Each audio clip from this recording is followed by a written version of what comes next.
परिवार YouTube channel जो कि विनोद। दोस्तों दोस्तों दोस्तों हम राजस्थान इससे इससे इससे पिछले वीडियो में हमने राजस्थान के संत संप्रदायों के बारे में पढ़ा था। संत संप्रदायों में हमने शैव संप्रदाय और वैष्णव संप्रदाय पढ़े थे और इनके भाग देखे थे। 4-5 पार्ट हमने शैव संप्रदाय के पढ़े थे और वैष्णव संप्रदाय के भी हमने 4 पार्टों के बारे में पढ़ा था इससे पिछले वीडियो में। अगर वो आपने अभी तक नहीं देखा तो हमारी प्लेलिस्ट के अंदर जाके आप वो वीडियोस देख लें। और भी बहुत सारे वीडियोस हैं कला संस्कृति के, राजस्थान जीके के, राजस्थान की ज्योग्राफी के, इसके अलावा और भी बहुत कुछ वीडियोस हमारे इसके अंदर मिलेंगे आपको। आपने अगर वो वीडियोस अभी तक नहीं देखे तो आप हमारी प्लेलिस्ट के अंदर जाके वो सारे वीडियोस देख सकते हैं। इसके अलावा जिन लोगों ने चैनल अभी तक सब्सक्राइब नहीं किया है वो चैनल को भी सब्सक्राइब कर लीजिए। आइए स्टार्ट करते हैं हम अपना टॉपिक आज का, राजस्थान के प्रमुख संत और संप्रदाय। ये हमारा प्रमुख टॉपिक है। आज हम राजस्थान के संत पढ़ेंगे। कला संस्कृति का एक पार्ट होता है और इसके अंदर से अक्सर करके एक क्वेश्चन आया करता है। संतों को जो हम क्लासिफाई करें तो संतों की 3 कैटेगरियों में हम बांटते हैं। संतों को जो है 3 कैटेगरियों में हम बांट के पढ़ने का प्रयास करते हैं इसको, और वो 3 कैटेगरी होती हैं। एक तो सगुण भक्ति परंपरा वाली कैटेगरी, एक निर्गुण भक्ति परंपरा वाली कैटेगरी, और तीसरी कैटेगरी होती है मिश्रित भक्ति परंपरा। ऐसे संत जिन्होंने सगुण भक्ति का मार्ग अपनाया है वो सगुण संत कहलाते हैं, जिन्होंने निर्गुण भक्ति का मार्ग अपनाया है वो निर्गुण संत कहलाते हैं। और तीसरा शब्द और हमने ईजाद कर दिया, जिन्होंने दोनों ही तरह के वो लिया है, निर्गुण को भी माना है, सगुण की भी व्याख्या करी है, तो ऐसे संतों को जो है मिश्रित संत कहकर हम पढ़ेंगे, मिश्रित भक्ति वाले संत कहकर पढ़ेंगे। सबसे पहले बात करते हैं हम सगुण भक्ति की परंपरा वाले संतों। वो संत परंपरा के वो संत होते हैं साधनों और साधनों को महत्व देते हैं, गुणों और साधनों को महत्व देते हैं, वो सगुण भक्ति परंपरा वाले कहते हैं। जैसे मूर्ति पूजा को, इन सभी को इन साधन के तौर पर इस्तेमाल करते तो के लिए तो वो होते हैं सगुण भक्ति परंपरा वाले, जो कि ईश्वर को साकार मानते हैं। जबकि निर्गुण भक्ति परंपरा वाले गुण और साधनों को महत्व नहीं देते हैं, गुणों और साधनों को महत्व नहीं देते हैं। ये मूर्ति पूजा का विरोध करते हैं और ईश्वर निरंकार मानते हैं। ये लोग सगुण भक्ति परंपरा वाले संत जो है मंदिरों में भगवान की मूर्ति को पूजते हैं, जबकि निर्गुण भक्ति परंपरा वाले जो है निर्गुण भक्ति परंपरा के संतों के जो मंदिर होते हैं उनमें मूर्ति नहीं होती है, बल्कि उनमें संतों की समाधि होती है। जबकि सगुण भक्ति परंपरा वाले मंदिरों में जो है मूर्ति हुआ करती है। सगुण भक्ति परंपरा के कौन कौन से संत हैं, निर्गुण भक्ति परंपरा के कौन कौन से संत हैं, और मिश्रित भक्ति परंपरा के कौन कौन से संत हैं। अगर हम राजस्थान के संदर्भ में बात करें तो सगुण भक्ति परंपरा के जो संत हैं, वैसे भारत में बात करें तो भारत के अंदर तो जितने भी शैव संप्रदाय और वैष्णव संप्रदाय से संबंधित जो भी संत हुए हैं वो सभी संत जो है सगुण परंपरा के हैं, जिनमें से कुछ नाम यमुनाचार्य, रामानंद, रामानुज, निम्बारकाचार्य, माधवाचार्य, चैतन्य महाप्रभु, वल्लभाचार्य। राजस्थान की बात करें तो मीराबाई, गबरीबाई, भक्त कवि, दुर्लभ, ये सभी जो हैं सगुण परंपरा से संबंधित हैं।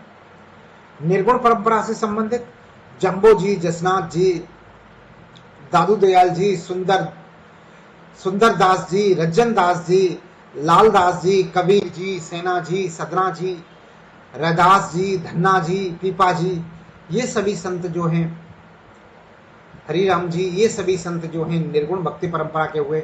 जबकि मिश्रित परंपरा के संत 3 संत नाम है केवल, संत मावजी, चरणदास जी और हरि सिंह सांखला। हरि सिंह सांखला का ही एक नाम हरिराम दास मिलता है। हरिराम दास हरि सिंह सांखला ने ही अपना नाम बदल के रख लिया था। हमने लोक देवता भी पढ़े हैं और संत भी पढ़े हैं। लोक देवता और संतों में क्या अंतर होता है थोड़ा सा उस पर देख लेते हैं। जो लोक देवता होते हैं वो समाज के लिए कोई चमत्कार, समाज में कोई चमत्कार दिखाते हैं या समाज के लिए कोई नैतिक कार्य करते हैं, जो जिन्हें लोक देवता माना गया है, जिन व्यक्तियों को, जैसे गौरक्षा करते हुए अपने प्राण न्यौछावर कर देते हैं, या मानवता पर अपना जीवन कुर्बान कर देने वाले व्यक्ति जो हैं, गौरक्षा या स्त्री के हकों की रक्षा के लिए या मानवता पर अपना जीवन कुर्बान करने वाले व्यक्तियों को जो है लोक देवता कहा जाता है। जबकि संतों की श्रेणी जो होती है, संत जो होते हैं, वो भक्ति के मार्ग पर चलने वाले व्यक्ति होते हैं, ईश्वर को प्राप्त करते हैं, आत्मा को परमात्मा से में मिलन करते हैं, इन्हें ज्ञान की प्राप्ति करते हैं, ईश्वर की प्राप्ति करते हैं, मोक्ष की प्राप्ति करते हैं, जो संत होते हैं, और लोगों में भगवान के प्रति, धर्म, समाज के प्रति जो है जागृति उत्पन्न करते हैं और धार्मिक भावना पैदा करते हैं, बुराइयों से दूर रहने के लिए प्रेरित करते हैं, वो लोग संत कहलाते हैं। सगुण भक्ति के संतों की बात करें तो सगुण भक्ति के संत शैव संप्रदाय और वैष्णव संप्रदाय के सभी जो है संत हुए हैं, वो सभी सगुण भक्ति के संत हैं। जैसा कि अभी हमने देखा था कि यमुनाचार्य, रामानंद, रामानुज, वल्लभाचार्य, निम्बार्काचार्य, माधवाचार्य, चैतन्य महाप्रभु, ये सब जो हैं सगुण भक्ति के प्रभु हुए हैं। लेकिन राजस्थान के संदर्भ में बात करें तो राजस्थान के संदर्भ में सगुण भक्ति से संबंधित संत केवल 3 नाम आते हैं।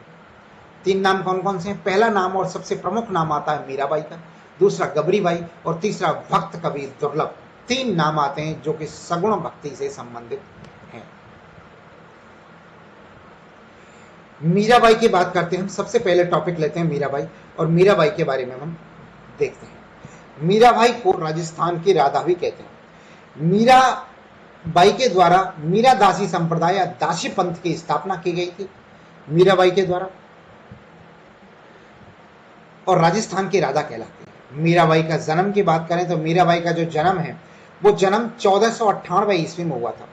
ध्यान रखें, जब भारत में वास्को डी गामा आया था, पुर्तगाली वास्को डी गामा ने भारत की खोज की थी, ऐसा कहते हैं, भारत के रास्ते की खोज की थी। उस समय पे, उसी सन में यानी कि 1498 ईस्वी में ही मीराबाई का जन्म हुआ था, और ये कुड़की गांव में इनका जन्म हुआ था। पाली जिले के अंदर पड़ता है वर्तमान में कुड़की गांव। कुड़की गांव के अंदर इनका जन्म हुआ था, और वहां पर जो दुर्ग बना हुआ है वर्तमान में, उस दुर्ग को जो है मीरागढ़ दुर्ग कहते हैं। मीरागढ़ दुर्ग कहते हैं। मीरागढ़ दुर्ग में कुड़की गांव के अंदर जो है मीराबाई का जन्म हुआ था।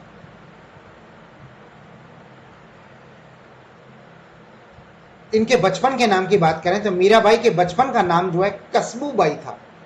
ध्यान रहे, कसबूबाई, खुशबू नहीं आएगा, कसबू, पेमलबाई, पेमलबाई, कसबूबाई या पेमलबाई 2 नाम मिलते हैं। मीराबाई के बचपन का नाम कसबूबाई और पेमलबाई था। ये अक्सर करके पूछा जाता है कि मीराबाई के बचपन का नाम क्या था, तो पेमलबाई ज्यादा आता है ऑप्शन में, लेकिन कसबूबाई भी आ सकता है, कसबूबाई भी इनको कहा जाता था। इनके माता पिता की बात करें तो इन वीर कुमरी का नाम था वीर कुमरी के जा के जा के जा के जा के जा के जा के जा के जा के जा के जा के जागीर थे। ये जो है बाजौली, इसके पिता जो है रतन सिंह, पिता जो है रतन सिंह, पिता जो है रतन सिंह, पिता जो है रतन सिंह, पिता जो है रतन सिंह, पिता जो है रतन सिंह, पिता जो है रतन सिंह के जागीरदार थे, जो कि डेगाना नागौर के अंदर पड़ता है।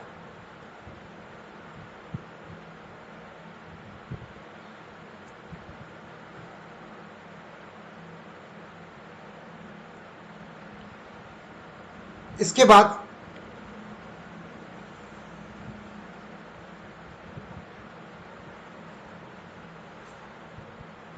माता पिता की बात कर ली। माता जो है वीर कुमरी थी मीराबाई की, और पिताजी का नाम रतन सिंह मेड़तिया था, जो कि बाजौली के जागीरदार थे। बाजौली जो है डेगाना के पास में नागौर जिले में पड़ता है। इनके दादा की बात करें, दूदा थे, वो है राव दूदा थे के शासक थे, मेड़ता के शासक थे इनके दादा राव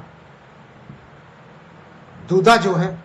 और इनके गुरु जो थे, बचपन के गुरु एक पंडित गंगाधर इनके बचपन के गुरु का नाम था। जबकि आध्यात्मिक गुरु जो थे इनके, वो थे संत रैदास जो है, या रविदास कहें या रैदास कहें, जो है इनके आध्यात्मिक गुरु थे। इनके पति का नाम जो है और राणा सांगा के पुत्र थे। राणा सांगा के द्वितीय मर के पुत्र थे, जो कि राणा सांगा जो है मेवाड़ के शासक थे, यानी राणा सांगा के शासक राणा सांगा के पुत्र वधू थी मीरा।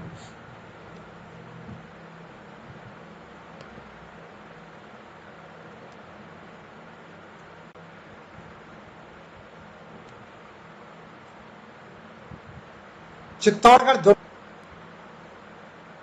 शादी हुई थी, इनकी शादी हुई थी भोजराज जी के साथ में। रतन सिंह वो वीर कुंवरी की पुत्री थी। मीरागढ़ दुर्ग जो बना हुआ है, मीरागढ़ जो कि कुड़की गांव के अंदर है, यहाँ पर 1498 में पाली जिले के अंदर इनके पैदा। और मीराबाई का बचपन जो है वो मेड़ता में बीता था, अपने दादा राव दूदा के पास में, राव संरक्षण में और अपनी दादी के संरक्षण में जो है इनका जो है बचपन बीता था। यानी कि राव दूदा ने इनको पाल पोस कर बड़ा किया था। ऐसा कहते हैं कि जब मीराबाई मात्र 6 दिन की थी, इनकी माता वीर कुंवरी का निधन हो गया था। तो इसकी माता को लेकर इसके जो पिता हैं रतन सिंह, इस मीराबाई को 6 दिन की मीराबाई को लेकर जो है मेड़ता आए थे, और मेड़ता में अपनी मीराबाई की दादी ने इसको पाल पोस के बड़ा किया था। जब ये 6 वर्ष की हुई थी तो इसके बारे में एक कहावत है कि ये 6 वर्ष की हो गई थी तो गांव में होके मेड़ता में कोई बारात निकल रही थी, और बारात में कोई दूल्हा घोड़े पर बैठ के जा रहा था। तो इसने जो है मीराबाई ने अपनी दादी से जिद की उसको बारात को देखने की, तो दादी इसको उंगली पकड़ के ले गई दिखाने के लिए। तो इसने दूल्हे को पूछा था कि ये दूल्हा कौन है, तो उसने बताया शादी करने के लिए जा रहा है और अपनी बहू लेकर आएगा, दुल्हन लेकर आएगा। बात पर फिर मीराबाई ने जिद करी थी कि मैं भी शादी करूंगी और मुझे भी दूल्हा चाहिए।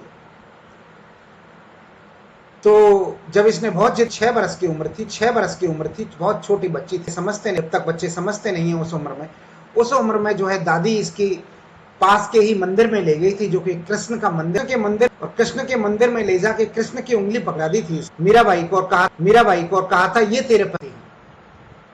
उस दिन से मीरा जी ने जो है कृष्ण भगवान को अपना पति मान लिया था और अपने पति के तौर पर जो है पूजती आई थी। मीराबाई जो है बड़ी होके, मीराबाई का 1516 ईस्वी में यानी कि 18 वर्ष की उम्र में मीराबाई की शादी हुई थी, लेकिन मीराबाई उस शादी को नहीं करना चाहती। उसके बावजूद विवाह जो है भोजराज के साथ में कर दिया था, चित्तौड़गढ़ के जो कि राजा महाराणा सांगा के द्वितीय पुत्र थे, उनका कर दिया था। जिस विवाह के लिए मीराबाई तैयार नहीं थी, फिर भी इनका विवाह कर दिया था। तो ये मीराबाई विवाह करके चित्तौड़ दुर्ग में इनके बचपन का जो गुरु थे गंगाधर, जो इनको के अंकों की शिक्षा देते थे, संगीत की शिक्षा दी थी, इन्हें जो है भक्ति की शिक्षा दी थी, वो इनके साथ चित्तौड़गढ़ दुर्ग चले गए थे। चित्तौड़गढ़ दुर्ग में महाराणा सांगा करते थे, और महाराणा सांगा के बारे में कहा जाता है कि महाराणा सांगा के 4 पुत्र थे। पहले पुत्र का नाम था रतन सिंह, दूसरा था भोजराज, तीसरा विक्रमादित्य और चौथा नंबर का उदय सिंह। यानी कि महाराणा सांगा के 4 पुत्र थे, सबसे बड़ा रतन सिंह, फिर भोजराज, फिर विक्रमादित्य और तथा उदय सिंह। दूसरे नंबर के भोजराज के साथ में हुआ था। और महाराणा सांगा ने 2 युद्ध लड़े थे, इब्राहिम लोधी के साथ में। युद्ध तो महाराणा सांगा ने बहुत लड़े थे, लेकिन इब्राहिम लोधी के साथ में 2 युद्ध लड़े थे। एक युद्ध था खातौली का युद्ध, जो कि सन 1517 में हुआ था, और दूसरा युद्ध था बाड़ी धौलपुर का युद्ध, जो कि 15 हुआ था। 1516 विवाह 1516 ईस्वी में हुआ था भोजराज के साथ में। 1 साल बाद इब्राहिम लोधी से खातौली का युद्ध होता है। खातौली के युद्ध में जो है ये भोजराज जो है, मीराबाई का पति जो है, ये घायल हो जाता है, और इतना ज्यादा घायल हो जाता है कि ये बिस्तर पे से उठता नहीं। 1517 ईस्वी में ये बिस्तर पे पड़ जाता है, बिस्तर पे से पड़ा रहता है, और 1523 ईस्वी 3 साल बिस्तर पे पड़ा रहता है। ये बिस्तर इतना ज्यादा घायल हो जाता है इस खातौली के युद्ध में। और आखिरकार 1523 ईस्वी में बिस्तर पर पड़े पड़े बीमारी की वजह से, ठीक न हो पाने की वजह से जो है भोजराज का देहांत हो जाता है और मीराबाई जो है विधवा हो जाती है।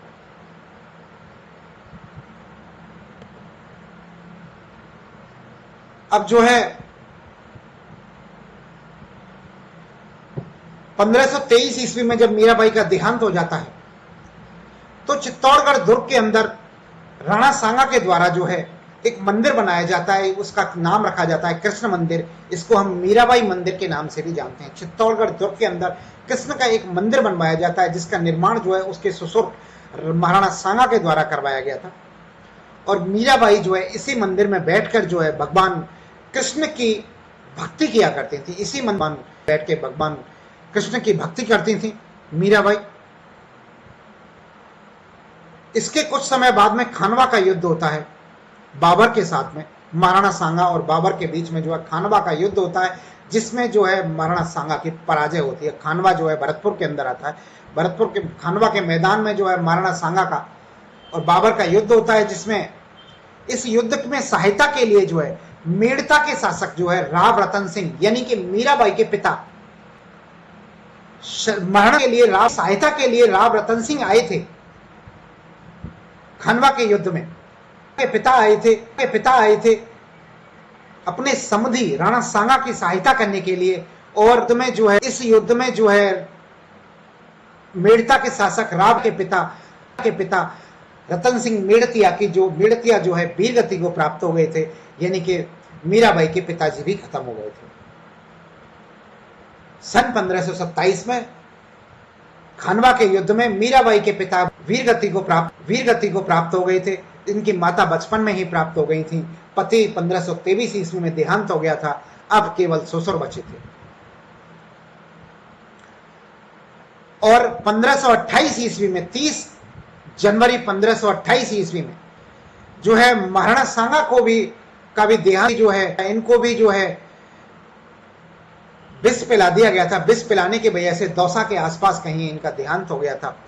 और 1528 ईस्वी में अब जो है रतन सिंह जो महाराणा सांगा का पुत्र था,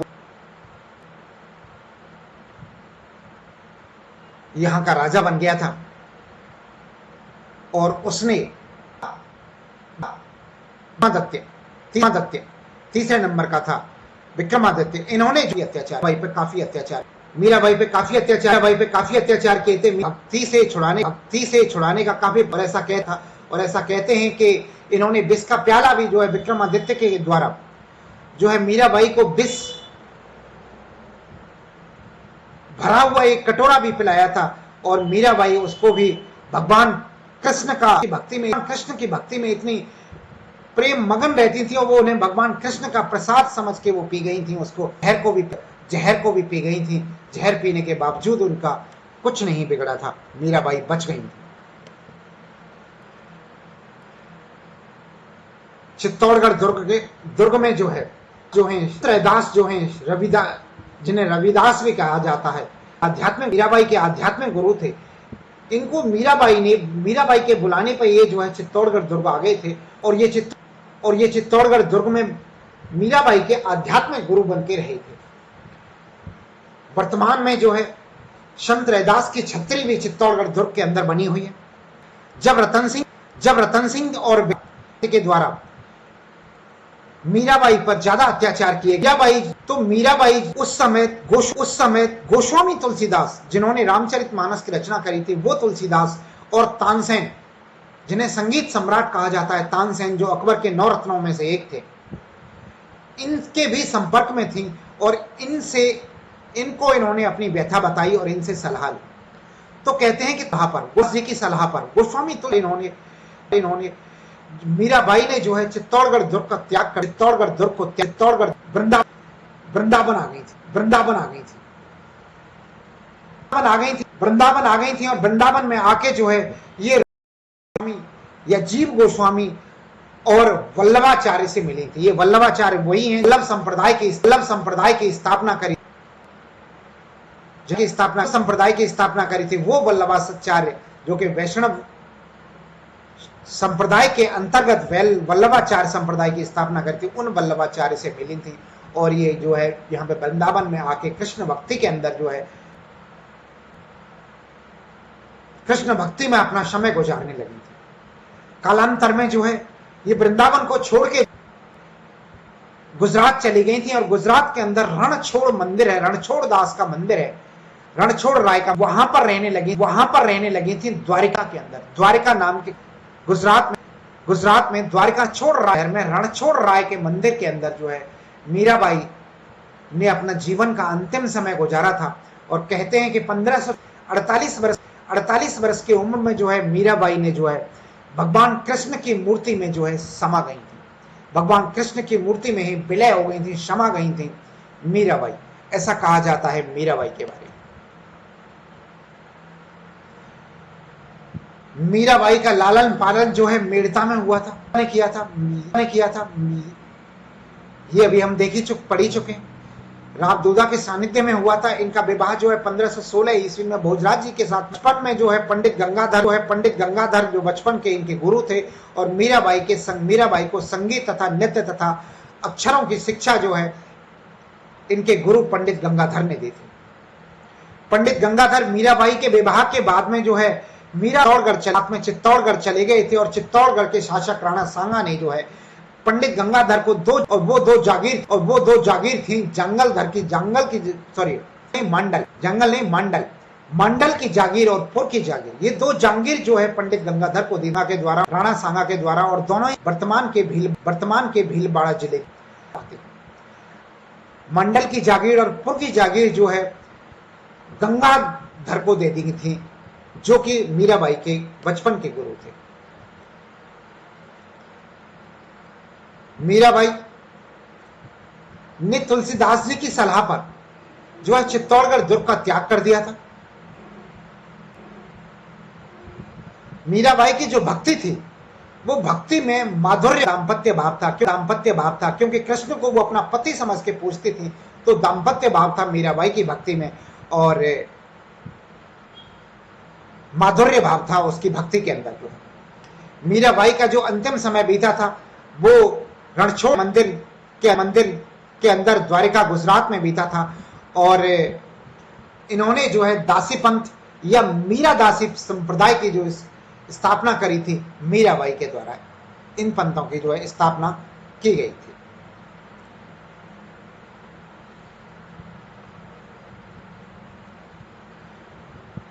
राजस्थान में मीराबाई के प्रमुख मंदिरों की बात करें, मीराबाई के 5 प्रमुख मंदिर पाए हैं। मीराबाई के जो है चित्तौड़गढ़ दुर्ग में बना हुआ कृष्ण मंदिर, जिसे कृष्ण मंदिर भी कहते हैं या मीराबाई का मंदिर कहते हैं, महाराणा सांगा के द्वारा बनवाया गया था। इसके अलावा 4 भुजानाथ का मीराबाई का मंदिर मेड़ता सिटी के अंदर बना हुआ है, और मेड़ता सिटी नागौर के अंदर है, जो कि इसका गांव था। इसके दादा यहाँ पर जो है शासक थे, वहां पर इनका मंदिर बना हुआ। इसके अलावा जगत शिरोमणि मंदिर या लालजी मंदिर या मीरा मंदिर कहते हैं, ये आमेर दुर्ग के अंदर भी बना हुआ है।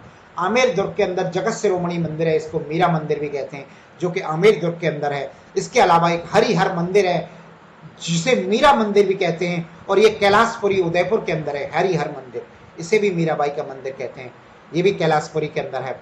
और एक है मीराबाई का मंदिर जो है कुड़की गांव में, जहां ये पैदा हुई थी, पाली के अंदर, पाली जिले में कुड़की गांव में भी मीराबाई का मंदिर है।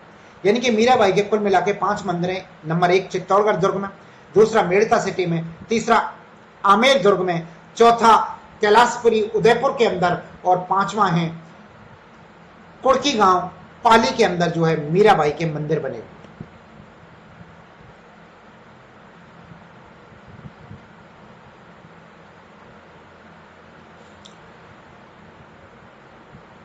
एक रत्ना भाटी नाम के व्यक्ति हुए थे। रत्ना भाटी नाम के व्यक्ति ने जो है मीराबाई के निर्देशन में एक ग्रंथ लिखा था। मीराबाई के निर्देशन में ब्रज भाषा के अंदर जो है मीराबाई की जीवनी लिखी थी, और उस जीवनी जिस ग्रंथ के अंदर लिखी थी उस ग्रंथ का नाम है नरसीबाई राव मायराव नामक एक ग्रंथ लिखा था। ये ग्रंथ लिखने वाले थे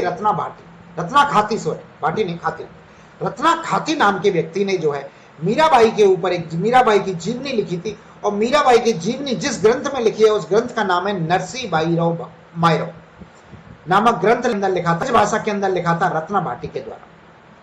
इसके अलावा मीराबाई के द्वारा रचित की ग्रंथों के कौन कौन से, मीराबाई ने कौन कौन से ग्रंथ लिखे थे, तो उन ग्रंथों की अगर हम बात करें तो मीराबाई ने लिखा था रुक्मणी मंगल नाम का ग्रंथ लिखा था। इसके अलावा सत्यम भामोरो रूसड़ो नामक ग्रंथ लिखा था। नरसी मेहतारो हुंडी लिखा था, नरसी मेहतारो हुंडी लिखी थी। इसके अलावा टीका लिखा था इन्होंने। इसके अतिरिक्त मीराबाई की जो कविताएं हैं उन्हें पद्मावलियां कहा जाता है, पद्मावली कथाओं को पद्मावली कहा जाता है। और मीराबाई की कविताएं जो हैं वो ब्रज भाषा में लिखी गई थी, जिन पर के गुजराती प्रभाव भी स्पष्ट दिखाई देता है, क्योंकि मीराबाई जो है वृंदावन के अंदर इन्होंने काफी लंबा समय बिताया था, तो ब्रज भाषा में इन्होंने कविताएं लिखी हैं। गुजराती प्रभाव इसलिए है क्योंकि गुजरात के अंदर जो है द्वारिका के अंदर जाके रहने लगी थी बाद में, तो गुजराती प्रभाव भी इनकी कविताओं पर या कवितावलियों पर पद्मावलियों में दिखाई देता है मीराबाई के द्वारा। ये मीराबाई की जो रचनाएं हैं इनको रचनाओं को एक बार फिर से देख लेते हैं। रुक्मणी मंगल नाम की रचना है। सत्यम भामो और रूसड़ो, नरसी मेहतारी हुंडी और गीत गोविंद। ये ध्यान रखें, नरसी मेहतारी हुंडी जो है मीराबाई के द्वारा लिखी गई थी। नरसी बाईराव मायरो जो है वो रतन सिंह खाती के द्वारा लिखा गया था। मीराबाई के ऊपर एक जीवनी थी, मीराबाई की जीवनी थी। के बारे में हमने पढ़ा अब तक, जो कि राजस्थान की एक प्रमुख संत थी, सगुण संत थी मीराबाई। अब हम राजस्थान के दूसरी सगुण संत को देखते हैं। इनका नाम है गवरीबाई। गवरीबाई को देखते हैं। गवरीबाई को जो है बांगड़ की मीरा कहते हैं। बांगड़ क्षेत्र कौन सा है? बांगड़ क्षेत्र जो है डूंगरपुर और बांसवाड़ा वाला क्षेत्र को बांगड़ क्षेत्र कहते हैं। वहीं आ जाएं कि गवरीबाई कहां से बिलोंग करती थी, बांसवाड़ा और तो हमें दोनों ही आ जाएं तो हमें डूंगरपुर के तौर पर सही उत्तर के तौर पर चुनना है, क्योंकि ये मूलतः डूंगरपुर की निवासी थी। गवरीबाई को जो है बांगड़ की मीरा कहते हैं। गवरीबाई का जन्म डूंगरपुर जिले की एक ब्राह्मण परिवार के अंदर हुआ था। गवरीबाई का जन्म जो है, और गवरीबाई बाल्यकाल में ही विधवा हो गई थी, और बाद में जो है भगवान कृष्ण की मूर्ति को अपने पति के रूप में पूजा था। इसलिए क्योंकि कृष्ण की मूर्ति को अपने पति के रूप में पूजा था, इसलिए इन्हें बांगड़ की मीरा कहते हैं, क्योंकि मीराबाई ने भी कृष्ण को अपना पति माना था। गवरीबाई जो है गवरीबाई का मंदिर या कृष्ण मंदिर जो है डूंगरपुर के अंदर बना हुआ है। गवरीबाई का जो प्रमुख मंदिर है वो डूंगरपुर के अंदर बना हुआ है, और इसे डूंगरपुर के महाराज जो है शिवनाथ सिंह के द्वारा बनवाया गया था। इसके अलावा जो है आस्करण के द्वारा भी इस मंदिर में निर्माण कराया। वो गवरीबाई का जो मंदिर बना हुआ है, इस मंदिर महारावल शिवनाथ सिंह और आस्करण के द्वारा कराया गया था। महारावल शिवनाथ सिंह के द्वारा, इन दोनों के द्वारा कराया गया था। आस्करण के द्वारा इस मंदिर का निर्माण जो है पूर्ण कराया गया था, जो कि अधूरा रह गया था।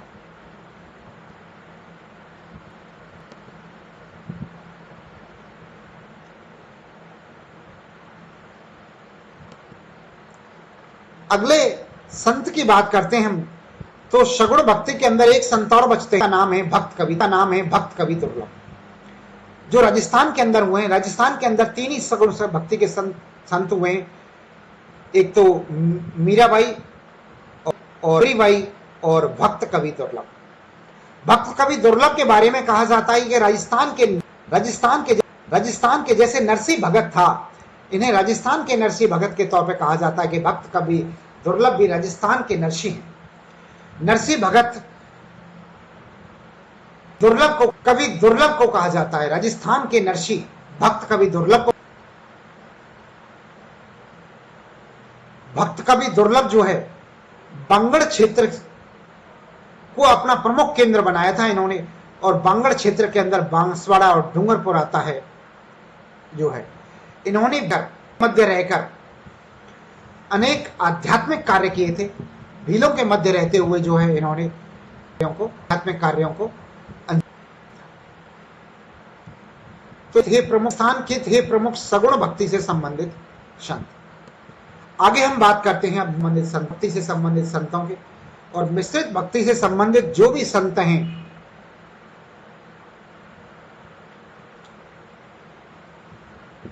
वो मिश्रित भक्ति से संबंधित संत हम पढ़ेंगे। सबसे पहला संत पढ़ेंगे हम संत मावजी, फिर पढ़ेंगे चरणदास जी को, और उसके बाद में संत मावजी के द्वारा निष्कलंक संप्रदाय की स्थापना की गई थी, के द्वारा चरणदास जी के द्वारा जो है चरणदासी संप्रदाय की स्थापना की गई थी, और द्वारा जो है श्रृंखला के द्वारा जो है स्थापना की गई थी। जो है ये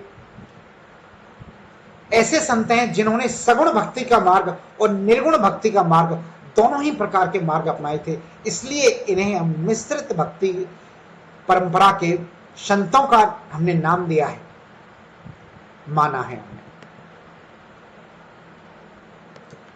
आइए बात करते हैं हम सबसे पहले जो है संत मावजी के बारे में हम बात करते हैं। संत मावजी इन्होंने जो है निष्कलंक स्थापना करी थी, की स्थापना करी थी। ध्यान रखें संत मावजी के, संत मावजी का जो जन्म है, तो ये बात करें तो इनका जन्म जो है शावला गांव में हुआ था, डूंगरपुर के अंदर शावला गांव में इनका जन्म हुआ था।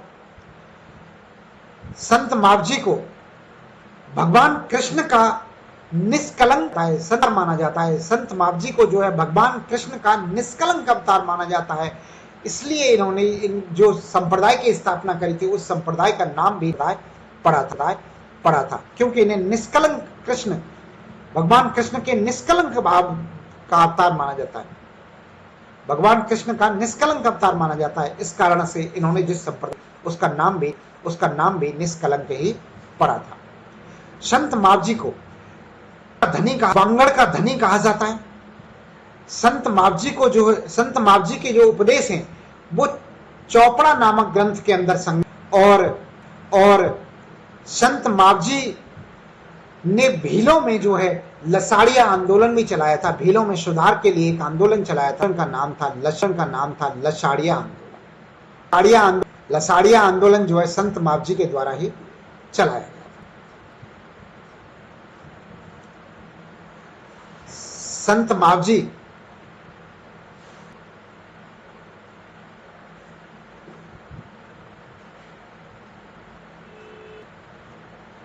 जिस गांव में पैदा हुए थे उस गांव का नाम अभी हमने देखा कि वो सावला गांव था। सावला गांव जो है डूंगरपुर के अंदर आता है। डूंगरपुर के अंदर माही तट पर माही नदी से थोड़ा दूर था, बिल्कुल किनारे पे नहीं है, थोड़ा सा दूर है, लेकिन माही नदी के क्षेत्र में, माही नदी के बेसिन में जो है सावला आता है। सावला जो कि डूंगरपुर जिले के अंदर पड़ता है। यहाँ पर जो है संत मावजी का जन्म हुआ था। इसी गांव के अंदर संत मावजी की समाधि है, और इसी गांव के अंदर संत मावजी का जो है मंदिर बना हुआ है शावला गांव के अंदर। यहीं पर जो है निष्कलंक संप्रदाय की प्रमुख पीठ है सावला गांव के अंदर। संत मावजी के संप्रदाय, निष्कलंक संप्रदाय की प्रमुख पीठ जो है वो शावला डूंगरपुर है, डूंगरपुर जिले के अंदर। इसके अलावा जो है माही नदी, जाखम नदी और सोम नदी, इन त्रिवेणी नदियों के त्रिवेणी संगम, तीनों नदियों का जिस जगह त्रिवेणी संगम है उस जगह एक गांव है, उस गांव का नाम है नवाटापरा। नवाटापरा गांव है, ये भी डूंगर के अंदर पड़ता है, और इस नवाटापरा गांव में इन्होंने एक शिव मंदिर की स्थापना की, शिव मंदिर बनवाया था। और ये शिव मंदिर जो है वेणेश्वर नाम के स्थान पर बनवाया था, इस वेणेश्वर मंदिर को वेणेश्वर मंदिर कहा गया। जब ये मंदिर बहुत बड़ा हो जाता है तो इस जगह को धाम कहने लग जाते हैं, तो वेणेश्वर धाम जो है की स्थापना जो है संत मावजी के द्वारा की गई, और यहाँ पर जो है एक खंडित शिव प्रतिमा की स्थापना जो है संत मावजी के द्वारा की गई थी। एकमात्र शिव मंदिर है जहां पर के खंडित शिवलिंग की पूजा की जाती है। वेणेश्वर धाम मंदिर विश्व का एकमात्र ऐसा मंदिर है जहां पर के खंडित शिवलिंग की पूजा की जाती है। और इस खंडित शिवलिंग की जो स्थापना करी थी वो जो है संत मावजी ने करी थी। और ऐसा कहा जाता है यहीं पर तपस्या करी थी और यहीं पर इन्हें ज्ञान की प्राप्ति, संत मावजी को इसी बेणेश्वर धाम में जो है ज्ञान की प्राप्ति हुई थी। और इसी बेणेश्वर धाम को जो है आदिवासियों का कुंभ कहा जाता है, कि आदिवासियों का कुंभ जो है इसी संत मावजी यानी कि कहा जाता है। संत मावजी के दो प्रमुख स्थल रहे थे। पहला स्थल सावला गांव डूंगरपुर में और दूसरा स्थल रहा था नवाटा गांव डूंगरपुर में। नवाटा गांव डूंगरपुर यानी कि बेणेश्वर धाम। सावला गांव डूंगरपुर से संबंधित जो घटनाएं हमें याद रखनी है वो है संत मावजी का संत पे हुआ था। संत मावजी की समाधि यहाँ पर है, संत मावजी का मंदिर यहाँ पर है और निष्कलंक संप्रदाय की प्रमुख पीठ जो है सावला गांव डूंगरपुर के अंदर है। इसके अलावा नावलाओं की बात करें, नावला पाड़ डूंगरपुर गांव जो है यहाँ पर बेणेश्वर स्थापना करी थी संत मावजी के द्वारा जो है बेणेश्वर मंदिर का निर्माण किया गया था यहाँ पर। और इसी मंदिर के अंदर जो है शिव की खंडित शिवलिंग की स्थापना की गई थी इसके द्वारा। संत मावजी ने इसी स्थान पर तपस्या करी थी और यहीं पर जो है संत मावजी को ज्ञान की प्राप्ति हुई थी। नवाटा परा गांव डूंगरपुर के अंदर है। ध्यान रहे एग्जाम में आजकल न पूछ के क्वेश्चन के एग्जाम में ये क्वेश्चन पूछा गया था कि बेणेश्वर धाम किस गांव के अंदर है। तो आपको गांव का नाम पता होना चाहिए। नवाटा परा गांव डूंगरपुर के अंदर जो है बेणेश्वर धाम का धाम मंदिर स्थापित।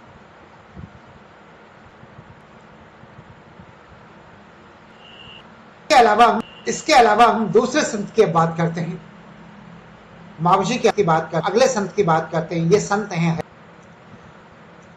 हरि सिंह सांखला के द्वारा निरंजनी संप्रदाय की स्थापना करी गई थी और निरंजनी संप्रदाय की स्थापना की गई हरि सिंह सांखला के द्वारा। हरि कहा जाता है ये पहले डाकू थे, अतः इन्हें जो है राजस्थान का वाल्मीकि कहा जाता है। जैसे वाल्मीकि डाकू थे और डाकू बनने के बाद में जो है वाल्मीकि एक बहुत बड़े संत की रचना की। इतने बड़े संत हो गए जिन्होंने रामायण लिख डाली। रामायण जैसे महान ग्रंथ की रचना करने वाले वाल्मीकि पहले डाकू थे। उसी प्रकार से हरि सिंह सांखला भी एक डाकू थे और इसलिए इन्हें जो है राजस्थान का वाल्मीकि जाता है। इनके जन्म की बात करें तो इनका जन्म जो है कापरौत गांव डीडवाना के अंदर हुआ था। कापरौत गांव डीडवाना नागौर जिले में हुआ था इनका जन्म। इनकी मृत्यु जो है गड़ाका बास डीडवाना के अंदर हुई थी, गड़ाका बास डीडवाना। और इनकी समाधि भी गड़ाका बास डीडवाना के अंदर है। दोस्तों किसी भी संत की समाधि होगी उसी जगह पर उनकी प्रमुख पीठ होगी। किसी भी संत की होगी उनकी प्रमुख पीठ भी उसी जगह पर होगी। यही कारण है कि हरि सिंह सांखला की मृत्यु और शाकाबास है गड़ाकाबास नाम के गांव में डीडवाना जिले के अंदर डीडवाना नागौर जिले में हुई थी। डीडवाना नागौर जिले में गड़ाकाबास नाम के स्थान पर हरि सिंह सांखला की मृत्यु हुई थी और यहीं पर उनकी समाधि थी। पीठ भी गड़ाकाबास डीडवाना है, जिले के अंदर ही है गड़ाकाबास डीडवाना।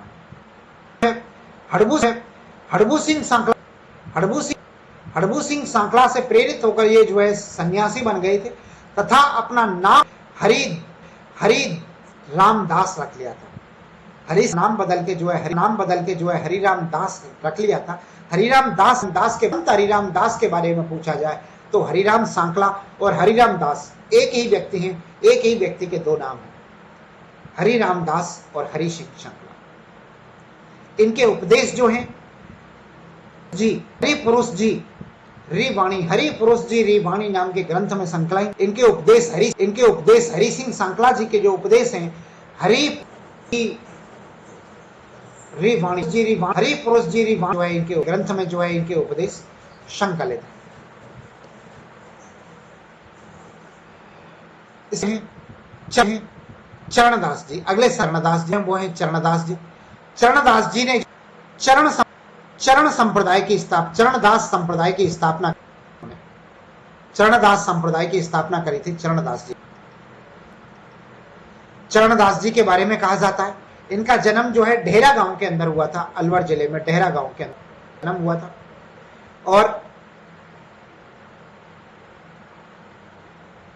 इनकी जो प्रारंभिक पीठ है वो प्रारंभिक पीठ भी जो है ढेरा गांव जिले है, अलवर जिले में प्रारंभिक पीठ ढेरा गांव के अंदर अलवर जिले में पड़ती है और इनका जन्म भी ढेरा गांव अलवर के अंदर हुआ था। प्रारंभ में यह संप्रदाय जो है मेवात क्षेत्र के अंदर प्रचलित हुआ था, किंतु बाद में जो है दिल्ली में जो प्रचलित हुआ, अधिक प्रचलित हुआ। चरणदातर के अंदर चरणदास दिल्ली चले गए थे और ये फिर दिल्ली में रहने लगे थे, मेवात क्षेत्र को छोड़कर दिल्ली में रहने लगे थे। शुरुआत में जो है मेवात क्षेत्र के आला था और इनकी प्रारंभिक पीठ जो है ढेरा गांव के अंदर थी, अलवर जिले में, और ये दिल्ली में चले गए थे। तो दिल्ली में जो है इनके अनुयायी बहुत हो गए थे, बहुत ज्यादा अनुयायी इनके दिल्ली में हो गए थे, इसलिए संप्रदाय दिल्ली में यह संप्रदाय जो है काफी प्रचलित हो गया था। इनके दिल्ली में है, समाधि भी दिल्ली में है और प्रमुख पीठ भी इनकी दिल्ली में है। संत चरणदास की प्रमुख पीठ, समाधि और मृत्यु तीनों ही दिल्ली के अंदर हुई है।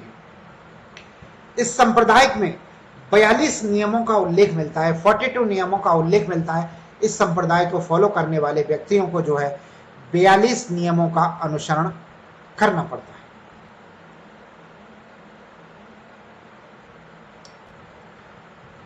चरण ने दिल्ली पर हुए आक्रमण की भविष्यवाणी कर दी थी, पहले ही की दिल्ली कर दी थी कि दिल्ली पर जो है नादिर शाह का आक्रमण होने वाला है, और आखिर वही हुआ था। आक्रमण 1700 के अंदर, 20 ईस्वी के अंदर नादिर शाह हुआ था, आक्रमण हुआ था और इनकी भविष्यवाणी बिल्कुल सही साबित हुई थी। चरणदास वही सही साबित हुई थी। इस कारण से जो है इनके मान और बढ़ा था और इनका प्रभुत्व तो बढ़ गया था, इनके शिष्यों की संख्या काफी बढ़ गई थी। इनके प्रमुख शिष्यों की बात करें तो इनकी 2 हुई थी, महिला शिष्य हुई थी, नाम था दयाबाई और सहजोबाई। इनके 2 प्रमुख शिष्य हैं, दयाबाई और सहजोबाई। ये दोनों भी जो है मेवात क्षेत्र में इन्होंने अपनी कर्मस्थली बनाई थी, मेवात क्षेत्र के अंदर, और इन्होंने दोनों ने 2-2 ग्रंथों की रचना करी थी। जो ग्रंथ हैं वो उस ग्रंथ का नाम है दयाबोध और विजय मल्लिका। विजय नहीं विनय। दयाबोध और विनय मल्लिका जो है ये दयाबाई के द्वारा रचित ग्रंथ थे, और ये दोनों ग्रंथ जो है मेवाती भाषा के अंदर लिखे गए थे। दयाबाई ने जिन 2 ग्रंथों की रचना करी थी, दयाबोध और विनय मल्लिका, ये दोनों ही ग्रंथ जो है मेवाती भाषा। इसी प्रकार से ग्रंथ पूछे जाते हैं एग्जाम के अंदर। सहजोबाई के द्वारा लिखित ग्रंथ भी पूछे जाते हैं। ग्रंथ थे वो थे सहज प्रकाश और 16 तिथि जो है सहजोबाई ने लिखे थे, और सहजोबाई द्वारा लिखित ग्रंथ भी जो है मेवाती भाषा के अंदर लिखे गए थे। यानी कि इन दोनों ने जो ग्रंथ लिखे थे वो मेवाती भाषा के अंदर ही। दयाबोध और विनय मल्लिका, और सहजोबाई के अंदर लिखित ग्रंथ, सहजोबाई द्वारा लिखित ग्रंथ जो है सहज प्रकाश और 16 तिथि तक। ध्यान रखना, नोट डाल के एक चीज नोट करें कि एक और जो है मत्स्य संघ के अंदर जो है, या मेवात क्षेत्र के अंदर एक और भक्तनी हुई थी, एक और संत हुई थी, उसका नाम था सम्मान बाई। और इस सम्मान बाई को जो है मत्स्य संघ की मीरा कहा जाता है। इन्होंने भी कृष्ण की भक्ति जो है पति के रूप में की थी, इसलिए इन्हें मत्स्य संघ की मीरा कहा जाता है, सम्मान बाई को। और राजस्थान की पहली संत का दर्जा भी जो है बाई को प्राप्त है। राजस्थान की प्रथम संत होने का दर्जा जो है सम्मान बाई को प्राप्त है, कि राजस्थान की जो है प्रथम संत थे। अब हम बात करते हैं निर्गुण भक्ति के संतों के बारे में, कि निर्गुण भक्ति के संत के बारे में देखते हैं कि निर्गुण भक्ति के जो संत हैं, निर्गुण भक्ति परंपरा के, सगुण भक्ति परंपरा के और मिश्रित भक्ति परंपरा के 3 और 3 6 संतों के बारे में हम पढ़ चुके हैं। के बचे हुए सारे संत राजस्थान के, इन 6 को छोड़ दें तो बचे हुए सारे संत कौन कौन से 6 को छोड़ दें? सगुण भक्ति के 3, मीराबाई, गबरीबाई और भक्त कवि दुर्लभ, ये 3 तो हैं सगुण भक्ति के। मिश्र भक्ति के मावजी और हरि सिंह शांकला और चरणदास जी। इन 6 संतों को छोड़ के बाकी कोई भी संत जो राजस्थान का आएगा वो सभी संत जो है निर्गुण भक्ति परंपरा से संबंधित है, ये ध्यान रखना। निर्गुण भक्ति परंपरा से संबंधित सभी संत हैं। आइए हम सबसे पहले जो है संत दाऊ दयाल जी के बारे में बात करते हैं।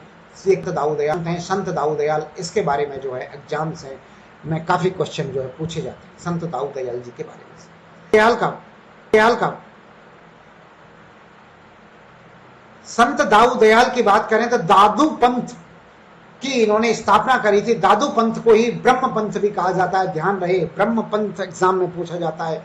ब्रह्म पंथ या ब्रह्म संप्रदाय की जो स्थापना पंथ या दादू पंथ या दापना जो काय की स्थापना जो करने वाले दयाल थे वो दादू दयाल थे।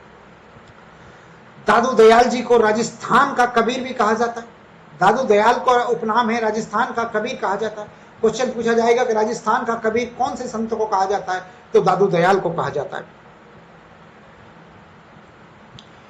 कि ये कहा जाता है कि ये साबरमती नदी के अंदर जो है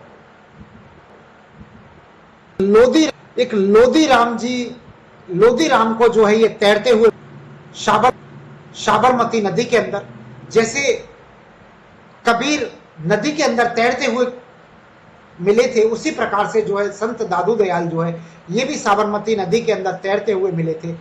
इसलिए राजस्थान का कबीर ये मूलतः ये गुजरात के रहने वाले थे, मूलतः गुजरात के थे, लेकिन बाद में अपना ठिकाना राजस्थान को अपना ठिकाना बनाया था। इन्होंने जो है निर्गुण भक्ति परंपरा को अपनाया था, खान को और राजस्थान को अपना ठिकाना बनाया था।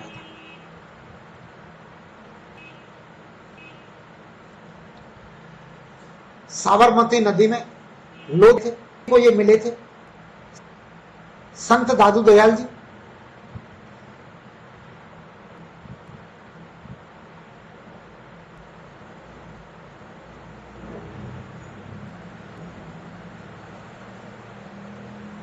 और के द्वारा दादू दयाल जी के द्वारा जो है नरैना नामक स्थान पर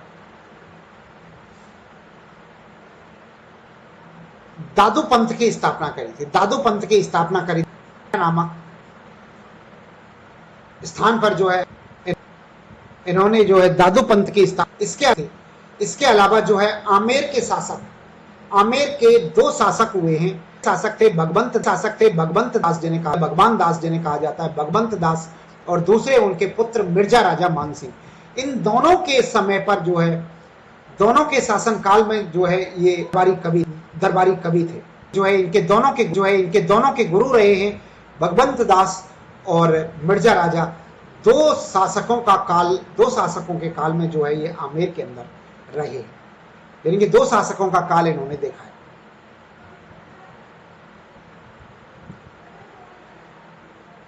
अब हम बात करते हैं संत दादू दयाल का स्थान में सर्वप्रथम आमेर राज्य में जो आए थे, ये आमेर राज्य में आए थे और सामर नाम के स्थान पर जो है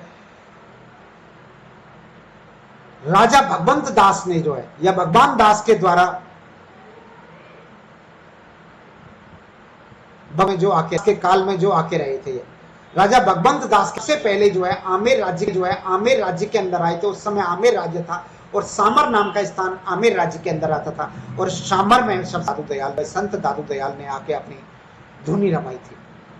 संत दादू दयाल ने फतेहपुर सीकरी में भेंट करी थी। मुगल बादशाह भेंट करने वाले संत दादू ने जिन्होंने फतेहपुर सीकरी और दी थी, और तथा लगातार 40 दिन तक जो है उनके साथ बैठ के सत्संग किया था। इस लाइन में से कम 10 बार क्वेश्चन बने होंगे। संत दादू दयाल ने जो है फतेहपुर सीकरी में मुगल सम्राट अकबर से भेंट करी थी। क्वेश्चन आता है कि दादू दयाल ने किस मुगल सम्राट से भेंट करी थी, तो अकबर से। क्वेश्चन आता है कि अकबर ने किस संत से फतेहपुर सीकरी में भेंट करी थी, तो दादू दयाल से भेंट करी थी। क्वेश्चन आता है दादू दयाल और अकबर की भेंट कहाँ हुई थी, तो फतेहपुर सीकरी में हुई थी। कितने दिन हुई थी, तो 40 दिनों तक जो है इन्होंने सत्संग किया था। और संत दादू दयाल जी से जो मिलाने वाले थे आमेर के शासक भगवंत दास ने जो है इनकी मुलाकात कराई थी। बाद में जो है भगवंत दास जी का जो है देहांत हो जाता है, और भगवंत दास जी के देहांत होने के बाद मिर्जा राजा मानसिंह जो है आमेर के शासक बनते हैं। और मिर्जा राजा मानसिंह के शासन काल में दादू दयाल ने जो है नरेना नामक स्थान पर, जिसे नारायणा भी कहा जाता है, नारायणा या नरेना नामक स्थान पर दादू पंथ की स्थापना करी थी, जो कि जयपुर के अंदर है। नरेना नाम का स्थान जो है, दादू पंथ की स्थापना जो है नरेना नाम के स्थान पर की गई थी। दादू पंथ के नरेना नाम के स्थान पर दादू का मंदिर बना हुआ है, और जो दादू मंदिर है, दादू मंदिर को दादू द्वारा कहा जाता है। देव जी के मंदिर को राम देवरा कहा जाता है। उसी प्रकार से दादू जी के मंदिर को, दादू जी के जहां दादू जी के मंदिर हैं उन्हें दादू द्वारा कहा जाता है, दादू जी के मंदिर जाता है द्वारा कहा जाता है। और इस जगह पर जो है दादू पंथ की प्रमुख पीठ, दादू पंथ की प्रमुख पीठ है। इस मंदिर के बगल में एक बड़ा सा भवन बना है, जिसे सत्संग स्थल भी कहते हैं। सत्संग स्थल को जो है अलख दरीबा भी के नाम से भी जानते हैं। अलख दरीबा जो है ये भी नरेना के अंदर है, दादू मंदिर के द्वारे मंदिर के बिल्कुल बगल में। इस जगह पे के बारे में यहाँ पर जो सत्संग किया के जो है सत्संग किया, इसे दादू भवन भी कहते हैं। यहाँ पर जो है, यहाँ पर की जो इस संप्रदाय की जो है, इस स्थान को जो है समता का प्रतीक, सद्भावना का प्रतीक कहते हैं, क्योंकि यहाँ पे हिंदू और मुसलमान दोनों ही धर्मों के लोग जो है दादू दयाल जी को, दादू जी को मानते थे। जो इनका मंदिर है, दादू द्वारा जो मंदिर है, इस दादू द्वारे मंदिर के एक पहाड़ी है, और इस पहाड़ी के अंदर एक गुफा है। उस गुफा को दादू जी की गुफा कहते हैं। दादू जी की गुफा के बारे में कि दादू जी की गुफा जो है इसी गुफा के किनारे हुई है, समाधि बनी हुई है, और इसी गुफा में जो है दादू तपस्या करी थी, और ये प्राप्ति हुई थी। और इसी दादू जी की गुफा को जो है बहरणा की गुफा जानते हैं, के नाम से भी जानते हैं। बहरणा की गुफा या दादू जी की गुफा जो है दादू द्वारा मंदिर के निकट नरेना अंदर स्थित है, नरेना जयपुर में। दोस्तों संत दादू दयाल ने तो इनकी की बात करें तो इनकी भाषा जो है, इन्होंने अपने जो इस्तेमाल किया था वो सदुक्कड़ी भाषा का प्रयोग किया था। इन्होंने अपने उपदेश जो है ढूंढानी भाषा के अंदर दिए थे। जयपुर और उसके आसपास के क्षेत्रों में ढूंढानी भाषा बोली जाती है, ढूंढानी बोली जाती है। तो इन्होंने ढूंढानी उपदेश जो है ढूंढानी भाषा के अंदर सदुक्कड़ी भाषा का इन्होंने प्रयोग किया था। इनकी भाषा की प्रमुख विशेषता ये थी कि जिस जगह जाते थे, उसी क्षेत्र जाते थे, उसी क्षेत्र की बोली बोलते थे, उसी बोली में दिए थे, उपदेश दिए थे। मुख्यतया जो है ढूंढा ने जो है अपने अंदर जिन्होंने जो है अपने उपदेश दिए थे संत दादू दयाल जी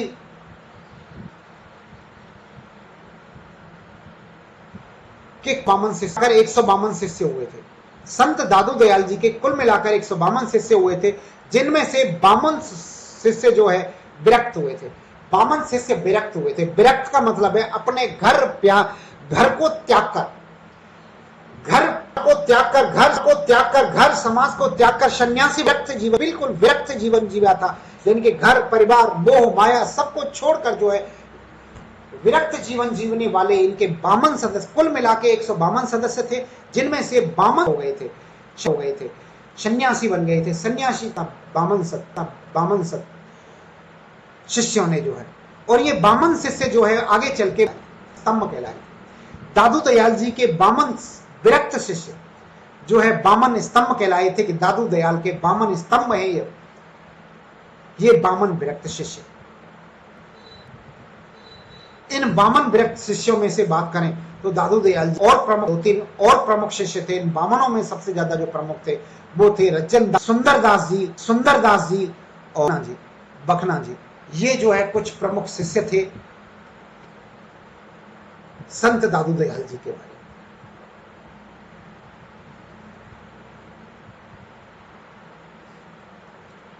दादू पंथ में सबको जो है जलाया दफनाया नहीं जाता है। दादू पंथ को फॉलो करने वाले व्यक्तियों में संप्रदाय में या दादू संप्रदाय को फॉलो करने वालों के सब दफनाया नहीं जाए, छोड़ दिया जाता है।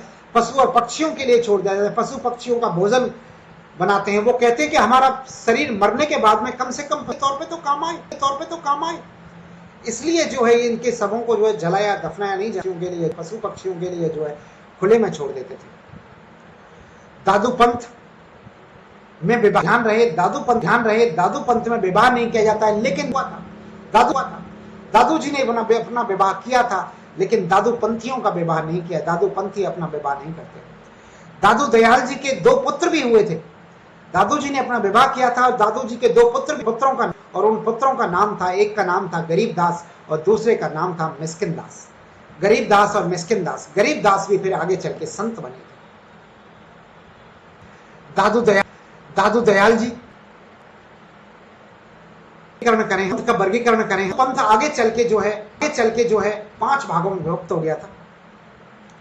जैतराम नाम का एक दादू पंथी था। जैतराम नामक दादू पंथी ने दादू पंथ को 5 भागों में विभक्त कर दिया था। जैतराम नाम के दादू पंथी ने जो है दादू पंथ को 5 भागों में विभक्त किया था। वो 5 भाग कौन कौन से थे? पहला था खाकी वर्ग, दूसरा विरक्त वर्ग, तीसरा खालसा वर्ग, चौथा नागा वर्ग, स्तनधारी वर्ग या फिर उत्तरादि वर्ग।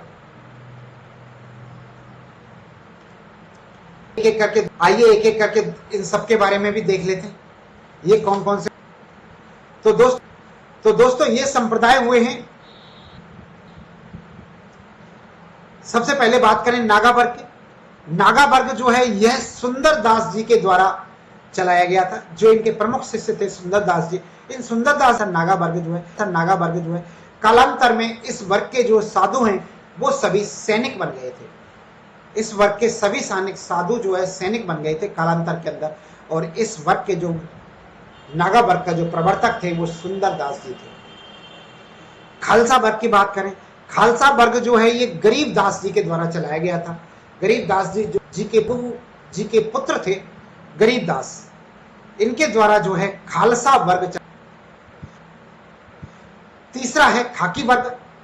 खाकी वर्ग जो है ये शमशानवासी थे। खाकी वर्ग के व्यक्ति जो पंथी जो है वो शमशानवासी होते थे, शरीर पर भस्म लगाते थे और खाकी कपड़े धारण करते थे। खाकी कपड़े धारण करने के कारण इन्हें खाकी वर्ग वाला कहा गया था। और विरक्त वर्ग के थे दादू पंथ का यह वर्ग जो है घर घर जाकर जो है लोगों से दादू पंथी बनाते थे, लोगों को दादू पंथी बनाते थे, घर घर जाकर बनाते थे, घर पाठ को त्याग कराते थे। इसलिए जो है इस वर्ग के व्यक्ति जो है विरक्त पंथी कहलाए थे। और लास्ट है या इस जाता था क्योंकि इस वर्ग के साधु जो है उत्तर भारत की ओर चले गए थे।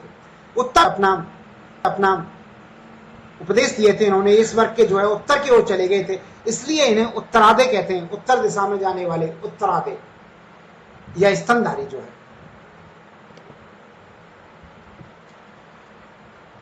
अब हम बात करते हैं अगले संत की जो है सुंदरदास जी। और सुंदरदास जी ये जो है दादू दयाल के एक प्रमुख शिष्य थे। इन्हें जो है राजस्थान के अंदर या द्वितीय शंकराचार्य भी कहा जाता है। शंकराचार्य भी कहा जाता है। सुंदरदास जी को द्वितीय शंकराचार्य भी कहा जाता है। सुंदरदास जी ने दादू जी के कहने पर अपने दाम्पत्य जीवन का त्याग कर दिया था और दादूपंथी बन गए थे। अपने दाम्पत्य जीवन का दास जी ने तथा सुंदरदास जी ने गए थे।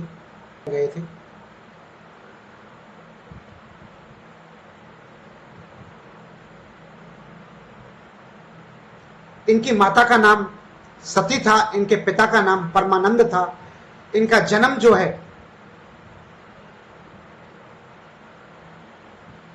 गैटोलाव गांव के अंदर दौसा जिले में हुआ था। गैटोलाव गांव के अंदर दौसा जिले के अंदर इनका जन्म हुआ था।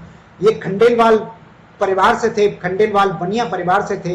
इनकी समाधि जो है सागानेर जयपुर के अंदर है। इनकी प्रमुख पीठ भी अंदर है। राजस्थान में सुंदरदास जी का जो प्रमुख मंदिर है वो गैटोलाव गांव दौसा जिले के अंदर और सांगानेर जयपुर के अंदर दोनों जगह बना हुआ है। सुंदरदास जी का जो प्रमुख मंदिर है इनके प्रमुख ग्रंथों की बात करें, सुंदरदास जी के प्रमुख ग्रंथों की बात करें तो इनके प्रमुख ग्रंथ हैं ज्ञान समुद्र, ज्ञान सवैया, सुंदर सार और सुंदर ग्रंथावली जो है इनके प्रमुख ग्रंथ हैं।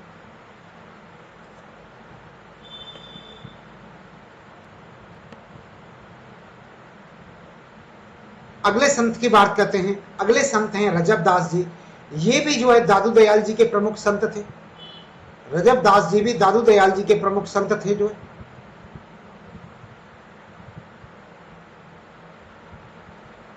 ये जाति से पठान मुसलमान थे। रजब दास जो है जाति से पठान मुसलमान थे और रजब दास जी जब विवाह करने जा रहे थे तब दादू दयाल जी ने इन्हें एक दोहा सुनाया था। जब ये और दूल्हा बने हुए थे, दूल्हा बने हुए घोड़ी पर बैठे थे, दूल्हा के भेष में घोड़ी पर बैठे थे, तो इन्हें जो है दादू दयाल जी ने एक दोहा सुनाया था। और दोहा क्या था? रजब ते गजब कियो ने, रजब ते गजब की ना, सिर पे बांधा मोड़, आया था हरि भजन को, नरक को करे ठोर। ये एक दोहा सुनाया था। रजब ते गजब कियो, सिर पे बांधा मोड़, आया था हरि भजन को, नरक को करे ठोर। ये दोहा सुन के जो है रजब दास जी का एकदम मन बदल गया और रजब दास जी ने अपने गुरु को दंडवत प्रणाम किया। आज मुझे ज्ञान की प्राप्ति हो गई है। आपके इस दोहे को सुनकर आज मुझे ज्ञान की प्राप्ति हुई है।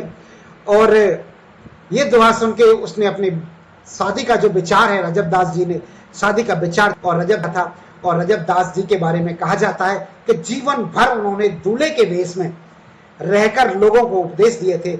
और ये क्वेश्चन भी आरपीएससी के अंदर आया है कि ऐसा कौन सा संत था जो जीवन भर दूल्हे के वेश में रहा है, तो वो संत थे रजब दास जी।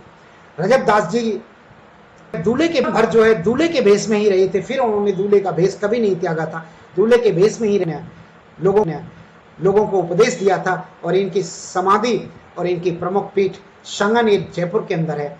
इनकी भी प्रमुख पीठ सांगानेर और जयपुर में है और सुंदरदास जी की प्रमुख जयपुर के अंदर ही है।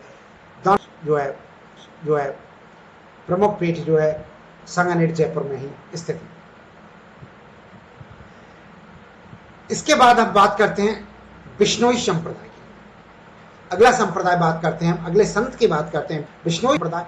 बिश्नोई संप्रदाय से जो संबंधित संत हैं वो जम्बोजी हैं, या ये संबंधित जो संप्रदाय है बिश्नोई संप्रदाय है। जम्बोजी संत हुए हैं जिन्हें जो है पर्यावरणीय वैज्ञानिक भी कहा जाता है। अभी हम देखेंगे। इससे बात करते हैं, जन्म की बात करते हैं। जाम्बोजी का जो जन्म है 1451 ईस्वी के अंदर भाद्रपद कृष्ण अष्टमी को हुआ था, जिस दिन जन्माष्टमी मनाई जाती है। यानी कि जन्माष्टमी वाले दिन जो है जाम्बोजी का जन्म हुआ था। इस कारण से जाम्बोजी को जो है कृष्ण का अवतार भी कहते हैं या विष्णु का अवतार भी कहते हैं। कृष्ण का अवतार या विष्णु का अवतार कहे जाते हैं जाम्बोजी। जो जाम्बोजी की माता जी का नाम हंसा देवी था और जाम्बोजी के पिता का नाम लोहट जी पंवार था। इनके पिता का नाम लोहट जी पंवार था और इनकी माता का नाम हंसा जी था। जाम्बोजी का जन्म जो है पीपासर के अंदर के गांव में जो कि नागौर जिले में पड़ता है। नागौर जिले में जो है जाम्बोजी का जन्म हुआ था। जाम्बोजी का पैनोरमा पीपासर के अंदर नागौर के अंदर स्थित है। नागौर में जो है वर्तमान के अंदर पर्यटन को बढ़ावा देने के लिए जाम्बोजी का पैनोरमा स्थापित किया है। जो है अगर पैनोरमा जो है अगर क्वेश्चन की दृष्टि से, पर्यटन की दृष्टि से या ज्योग्राफी जा सकता है, उसे पूछा जा सकता है कि जाम्बोजी का पैनोरमा कहाँ है, तो ये पीपासर के अंदर है। पर्यटन को बढ़ावा देने के लिए पर्यटन विभाग राजस्थान सरकार द्वारा जो है पीपासर नागौर में जाम्बोजी का पैनोरमा स्थापित किया गया।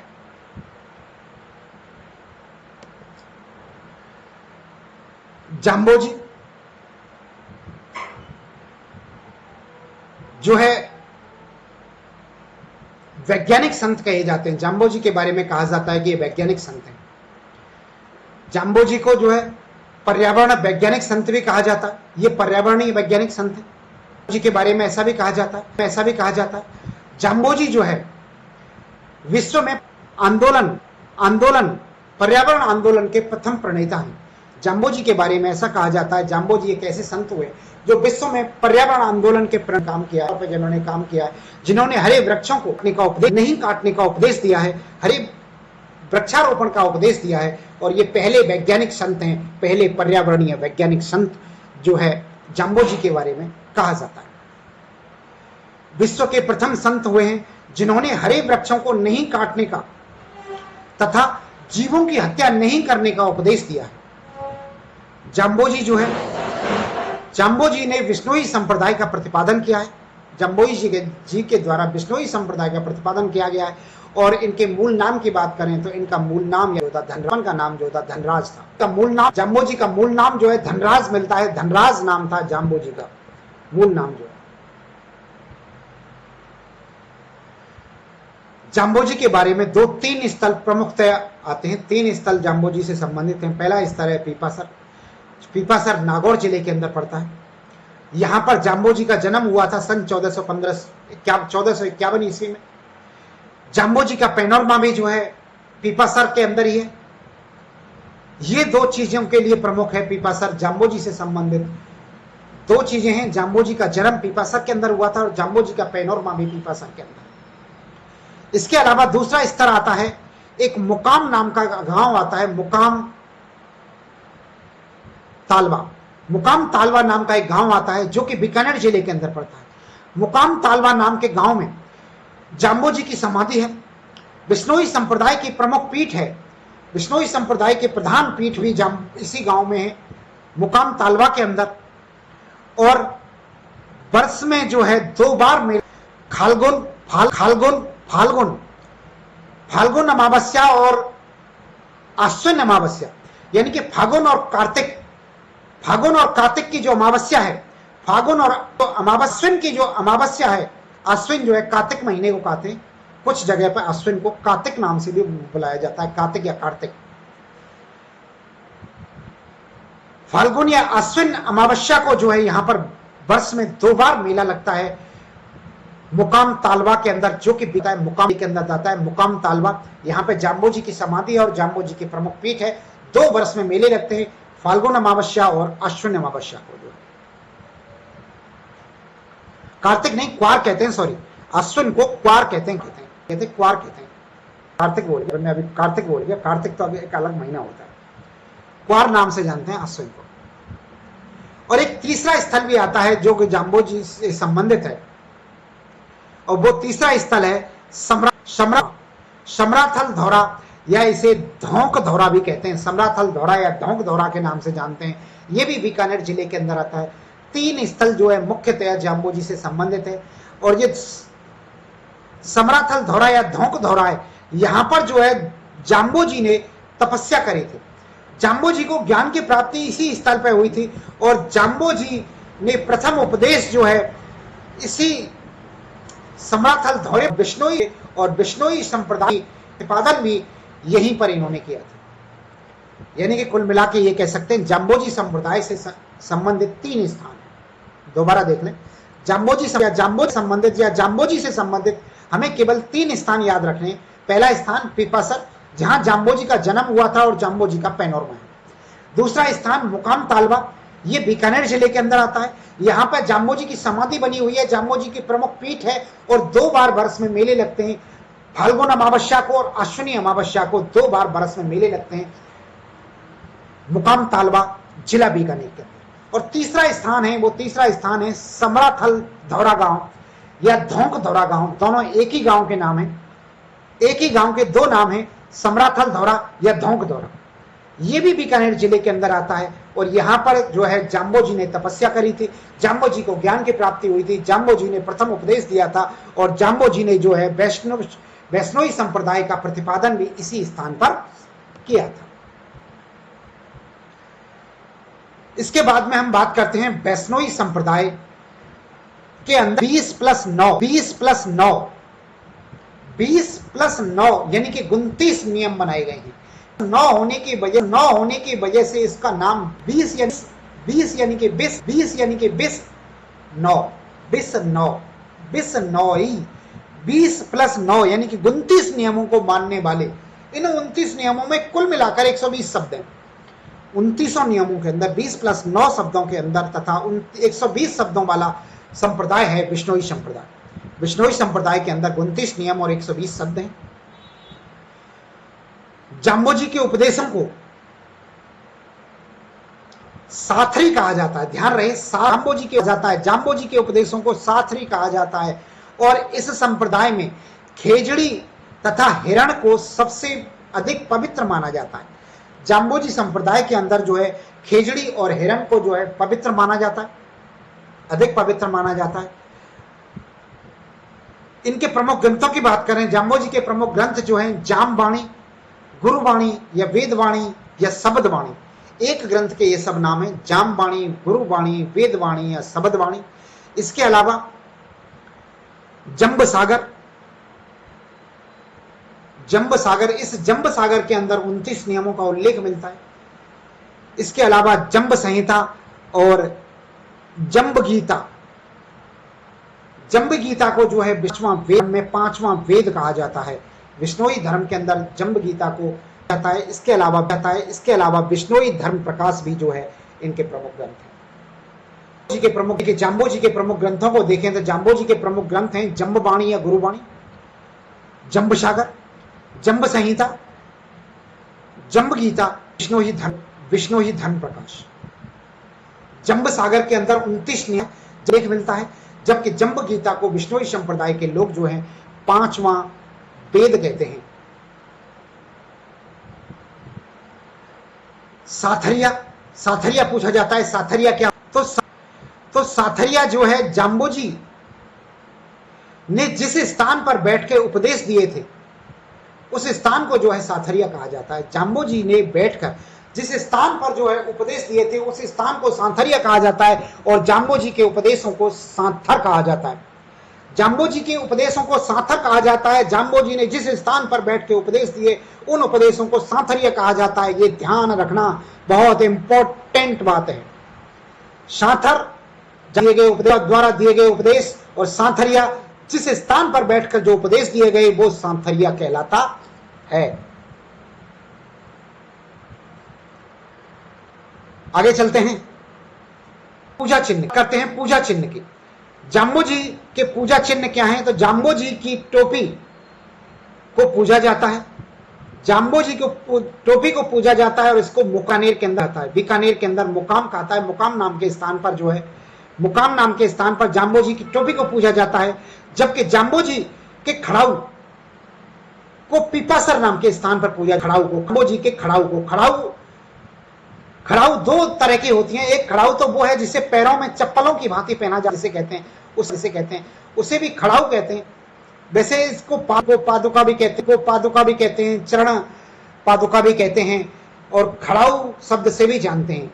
लेकिन एक खड़ाऊ वो भी होती है जिसमें किसी धार्मिक ग्रंथ को स्टैंड होता है, जिस पर किसी धार्मिक ग्रंथ को रख के पढ़ा जाता है। जैसे रामायण को पढ़ने का एक लकड़ी का स्टैंड होता है, उसे खड़ाऊ कहते हैं। तो ये वही खड़ाऊ है धार्मिक, जो जहां पर पीपासर के अंदर जिसकी पूजा की जाती है वो जाम्बोजी की खड़ाऊ है। वो लकड़ी का स्टैंड है जिस पर रख के जो है किसी धार्मिक ग्रंथ को पढ़ते थे जो जाम्बोजी। उस जाम्बोजी के खड़ाऊ की पूजा जो है पीपासर में की जाती है, जबकि जाम्बोजी की टोपी की पूजा मुकाम के अंदर की जाती है। जाम्बोजी के पैरों के निशानों की पूजा भी की जाती है। जाम्बोजी के पैरों के निशान की पूजा जो है लोहावत के अंदर की जाती है, जोधपुर में। जाम्बोजी के पैरों के निशान की पूजा जो है लोहावत जयपुर के अंदर की जाती है। चिन्ह है, इसके पूजा चिन्ह है। आगे बात करते हैं हम जसनाथ जी की। ये जाम्बोजी के बारे में हमने बात की। जाम्बोजी जो कि प्रमुख निर्गुण संत थे। अगले प्रमुख निर्गुण संत की बात करते हैं जसनाथ जी के बारे में। जसनाथ जी जो है जसनाथ संप्रदाय के प्रवर्तक माने जाते हैं। संत जसनाथ जी जो है जसनाथ संप्रदाय के प्रवर्तक हैं। इनका जन्म 1482 ईस्वी में कतरियासर बीकानेर के अंदर हुआ था। इनका जन्म जो है कतरियासर बीकानेर और कार्तिक शुक्ल एकादशी को इनका जन्म हुआ था। सन 1482 में कार्तिक शुक्ल एकादशी को कतरियासर बीकानेर में जो है संत जसनाथ जी का जन्म हुआ था।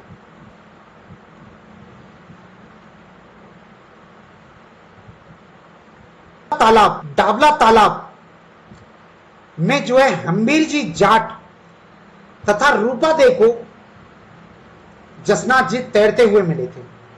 जसनाथ जी भी दादू जी की तरह, कबीर जी की तरह एक तालाब में तैरते हुए मिले थे, एक टोकरी में रखे हुए तालाब में तैरते हुए मिले थे और ये डाबला तालाब के अंदर मिले थे। डाबला तालाब जो है डाबला गांव के अंदर है। डाबला गांव में ही, डाबला गांव के निकट जो है ये तालाब है। कतरियासर के निकट जो है यहां हमीर जी जाट और रूपा दे, इन दोनों ने मिलकर जो है पालन पोषण किया था जसनाथ जी का। जसनाथ जी का पालन पोषण किया था और इसका मूल नाम जो है जसवंत मिलता है। इसको बचपन में इनके माता पिता जो है जसनाथ, जसवंत के नाम से पुकारते। इन्होंने जो है 36 नियमों का प्रतिपादन किया था।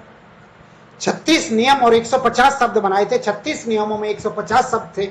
जसनाथ जी संप्रदाय में 36 नियम आते हैं और 150 शब्द हैं। दयाल जी के नियम और 120 नियम और 120 शब्द हैं। ध्यान रहे, जसनाथ जी संप्रदाय में 36 नियम और 150 शब्द हैं।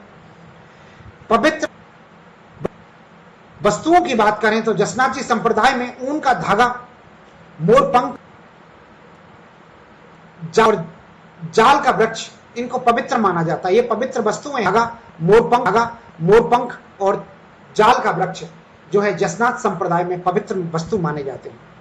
इस संप्रदाय में जो है इन तीनों को सबसे पवित्र वस्तु के तौर पर माना जाता है। सबसे पवित्र वस्तु माना जाता है मोरपंख को, ऊन के धागे को और जाल वृक्ष को जसनाथ संप्रदाय में।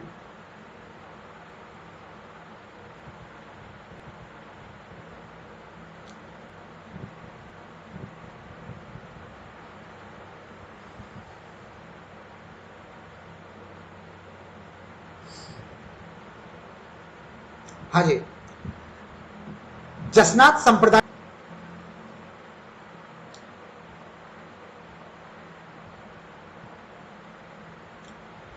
एक स्थान है, गोरखमालिया एक स्थान है। यह भी कतरियासर के निकट पड़ता है। कतरियासर बीकानेर के निकट पड़ता है। गोरखमालिया नाम का एक स्थान है और इस स्थान पर जो है जसनाथ जी ने अपने गुरु गोरखनाथ जी की तपस्या की थी और यहां पर 12 वर्षों तक इन्होंने कठोर तप, गोरखमलिया नाम के स्थान पर जसनाथ जी ने अपने गुरु गोरखनाथ जी की तपस्या करी थी और 12 वर्ष तक कठोर तपस्या करी थी। और यहीं पर जो है जसनाथ जी की जो है इसी स्थान पर जो है कतरियासर के अंदर बीकानेर में जो है जसनाथ जी की समाधि बनी हुई है और जसनाथी संप्रदाय की प्रमुख पीठ है। राजस्थान में सबसे कम उम्र में जीवित समाधि लेने वाले संत थे। 24 वर्ष की आयु राजस्थान के इस संत ने जो है समाधि ले ली थी, जीवित समाधि ले ली थी। ये थे संत जसनाथ। 24 वर्ष की उम्र में जो है समाधि ले ली थी। ये जो है जाट जाति से बिलोंग करते थे। जसनाथ जी जो है जाट जाति से बिलोंग करते थे। इसलिए जसनाथ जी में कतरियासर एक नृत्य किया जाता है। उस नृत्य को कहते हैं अग्नि नृत्य या जसनाथी नृत्य भी कहते हैं, या जाटों का नृत्य कहते हैं, या अंगारा नृत्य भी कहते हैं। इसके इतने सारे नृत्य के नाम हैं। अंगारा नृत्य या अग्नि नृत्य इसलिए कहते हैं कि ये नृत्य जो है नग्न पैरों से धधकते अंगारों के ऊपर किया जाता है। यानी कि अंगारों के ऊपर, आंच के ऊपर, अग्नि के ऊपर जो नृत्य किया जाता है, अग्नि के अंगारों के ऊपर नृत्य किया जाता है। इसलिए इसे अग्नि नृत्य या अंगारा नृत्य कहते हैं। क्योंकि इसे जाट जाति के लोग करते हैं। जसनाथी संप्रदाय में मुख्यतः जो फॉलोअर हैं, इसके जो प्रवर्तक हैं इसके, वो जाट जाति के व्यक्ति हैं। इसलिए इस नृत्य को जाट जाति का नृत्य कहते हैं। और जसनाथी नृत्य इसलिए कहते हैं क्योंकि इसे जसनाथी संप्रदाय के लोग करते हैं। कतरियासर में फतेह का उच्चारण करते हुए जो ये नृत्य किया जाता है, जसनाथी संप्रदाय के द्वारा जो है आराधना में ये नृत्य किया जाता है। जसनाथ जी की आराधना में फतेह फतेह कहते हुए नग्न पैरों से अंगारों के ऊपर ये नृत्य किया जाता है और ये नृत्य किया जाता है और वो नृत्य करते समय फतेह फतेह उच्चारण करते। प्रश्न आ चुका है कि फतेह फतेह उच्चारण किस नृत्य के अंदर किया जाता है, तो ये ध्यान रहे अग्नि नृत्य या अंगारा नृत्य या जसनाती नृत्य या जाटों के नृत्य में जो है फतेह फतेह शब्द का इस्तेमाल किया जाता है। ये क्वेश्चन आरपीएससी या आरएसएम एसएससी के द्वारा पूछा गया है। अगले संत की बात करते हैं। अगले संत हैं लालनाथ जी जो है अगले संत हुए। इन संत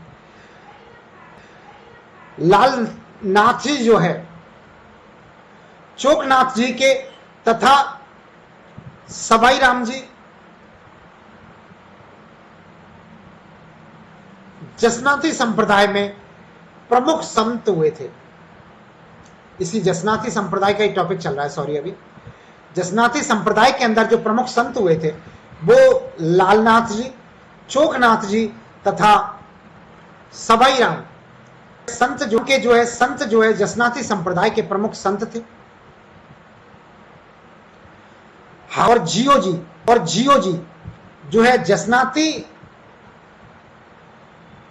के प्रारंभिक अनुयायी थे। जसनाती संप्रदाय के प्रारंभिक अनुयायी जो थे और हारोजी और जियो जी थे। हारोजी और जियो जी जो है जसनाती संप्रदाय के प्रारंभिक अनुयायी थे। दाय के प्रमुख संतों की बात करें तो वो लालनाथ जी, गोरखनाथ, चोकनाथ जी और जो है जसनाती संप्रदाय के प्रमुख संत हुए थे। जसनाथ जी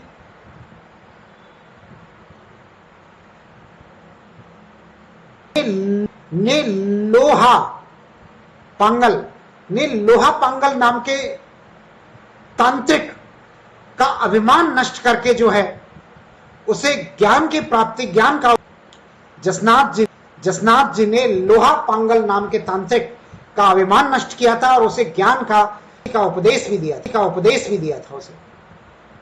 सिकंदर लोधी तथा राव लूणकरण ने जसनाथ जी को जो है कतरिया सर में भूमि प्रदान करी थी।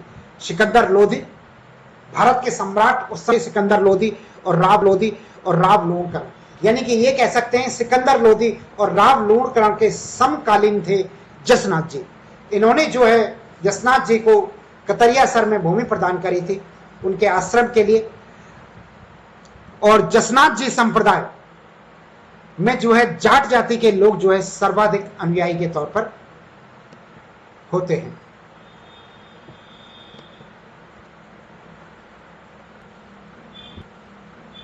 इनके प्रमुख ग्रंथ की बात करें, ग्रंथ जो है शंभुदड़ा और कोटड़ा है।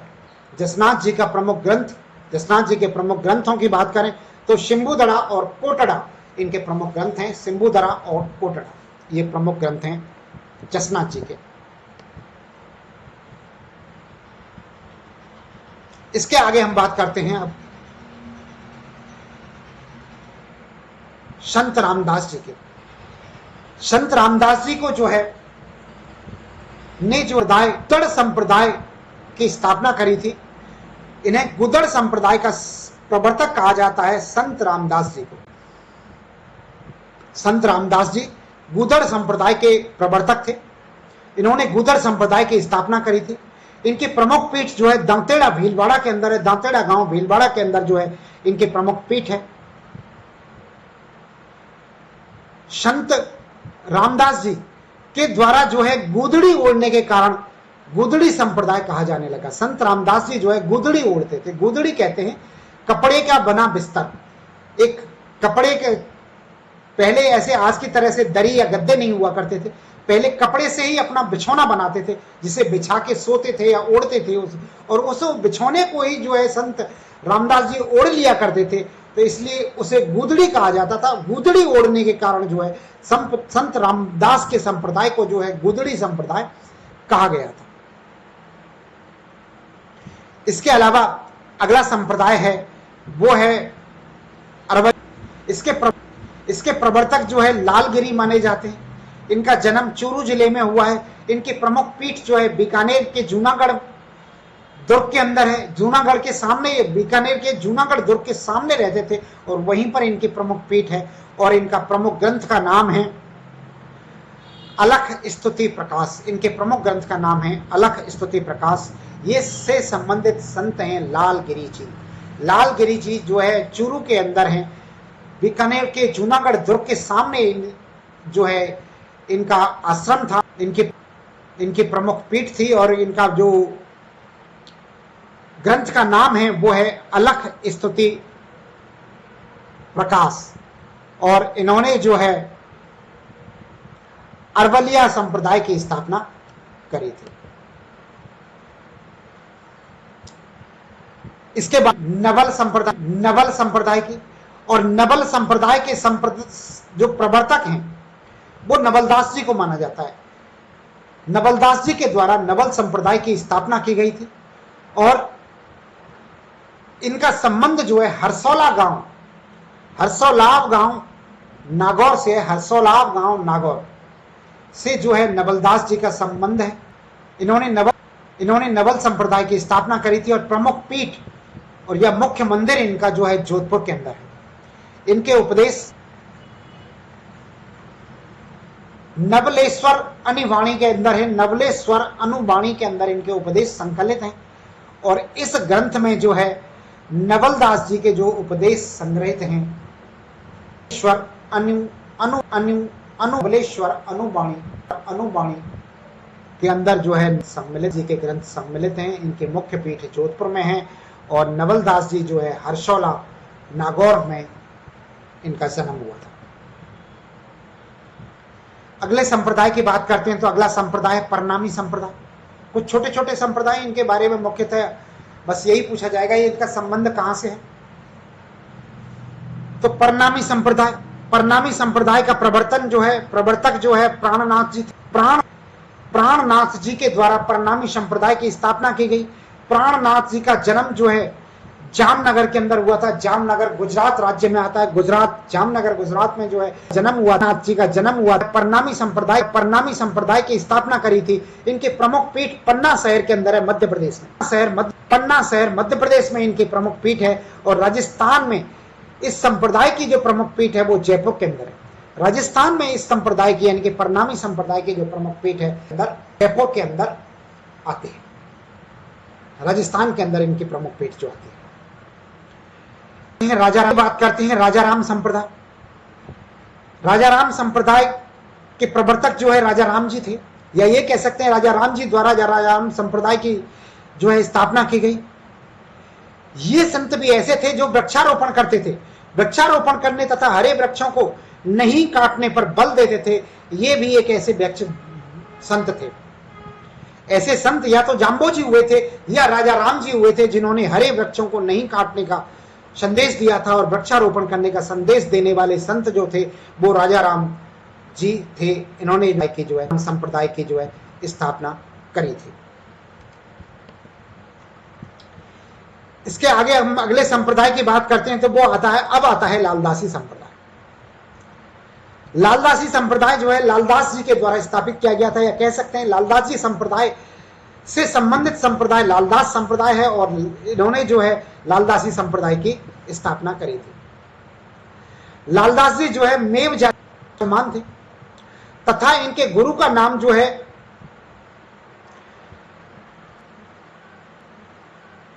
गदूर चिश्ती था। इनके गुरु का नाम जो थे गदूर चिश्ती इनके गुरु का नाम था और मेव जाति के मुसलमान थे लालदास जी। इनका जन्म जो है धौलीधूप गांव के अंदर, अलवर के अंदर धौलीधूप गांव में इनका जन्म हुआ था और इनकी मृत्यु जो है नगला जहाज के अंदर हुई थी, भरतपुर जिले में।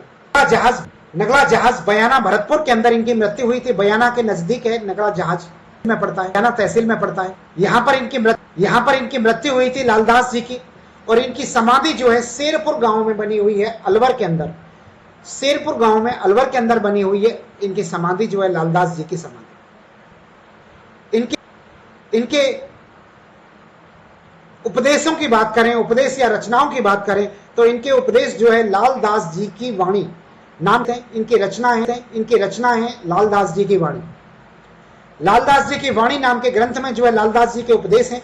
लालदास जी का जन्म मेव जाति के अंदर हुआ था। इनके गुरु का नाम जो है था। इनका जन्म धौली धूप अलवर के अंदर हुआ था। इनकी मृत्यु नगला जहाज भरतपुर में हुई है। शेर जो समाधि है शेरपुर गांव अलवर के अंदर। लालदास जी का ये बात क्षेत्र में सर्वाधिक प्रसिद्ध हुआ था। इनकी प्रमुख पीठ शेरपुर अलवर के अंदर है। इस संप्रदाय के अनुयायी जो हैं वो मेव जाति के मुसलमान हैं और मेवात क्षेत्र जो आता है, मेवात क्षेत्र के अंदर अलवर और भरतपुर आता है, यानी कि इन 2 जिलों के क्षेत्र जो हैं इनके अनुयायी थे लालदास जी के अनुयायी। इस संप्रदाय के साधुओं को जो है स्वयं कमा के खाना होता है, आवश्यक है।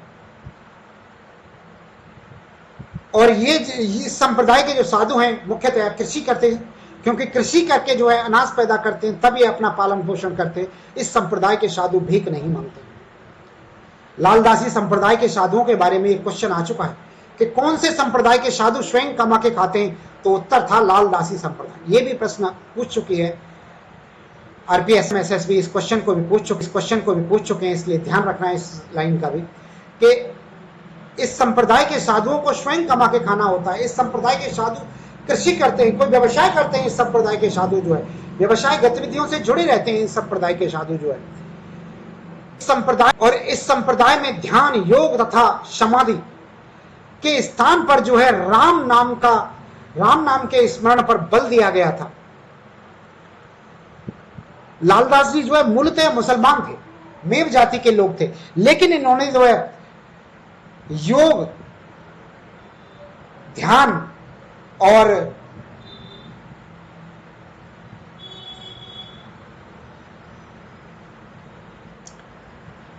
समाधि पे के स्थान पर जो है राम नाम के स्मरण पर बल दिया था। इन्होंने राम नाम के जाप पर जो है बल दिया था और इनके अकॉर्डिंग जो है राम का नाम का जप करना चाहिए। राम के नाम का जप करने से जो है भक्ति मिलती है। इसलिए जो है ये लालदासी संप्रदाय, लालदासी संत जो है इसके जो मुस्लिम, हिंदू और मुस्लिम दोनों ही धर्मों के अनुयायी थे। इसके जो है ये भी जो है एक सांप्रदायिक सद्भावना के संत कहे जाते हैं। इस संप्रदाय के अनुयायी मुसलमान होते हुए भी जो है ये वैष्णव संप्रदाय पालना करते थे, वैष्णव धर्म की पालना, वैष्णव संप्रदाय की पालना करते थे, का नाम का स्मरण करते थे। इस संप्रदाय में दीक्षित होने से पहले व्यक्ति के बाल काटे जाते थे, इसे जूतों की माला पहनाई जाती थी, मुंह काला करके गधे पर बिठाया जाता था और अंत में जो है शरबत पिला के जो है इन्हें दीक्षित किया जाता था। इस संप्रदाय के लोगों को दीक्षा देने का बड़ा ही अनोखा ढंग था। और वो अनोखा ढंग क्या था, पहले इनके बालों का मुंडन कराया जाता था, मुंह काला करके गधे पर बैठ के जो है गांव का चक्कर लगाया जाता, गांव की परिक्रमा कराई जाती थी। इसके बाद में जो है लास्ट में इन्हें जूतों की माला पहनाते थे और लास्ट में जो है शरबत पिला के जो है इन्हें दीक्षित कर देते थे। और जो ये जो है लालदासी संप्रदाय से दीक्षित होते थे, ये लोग इस तरह से दीक्षित होते थे।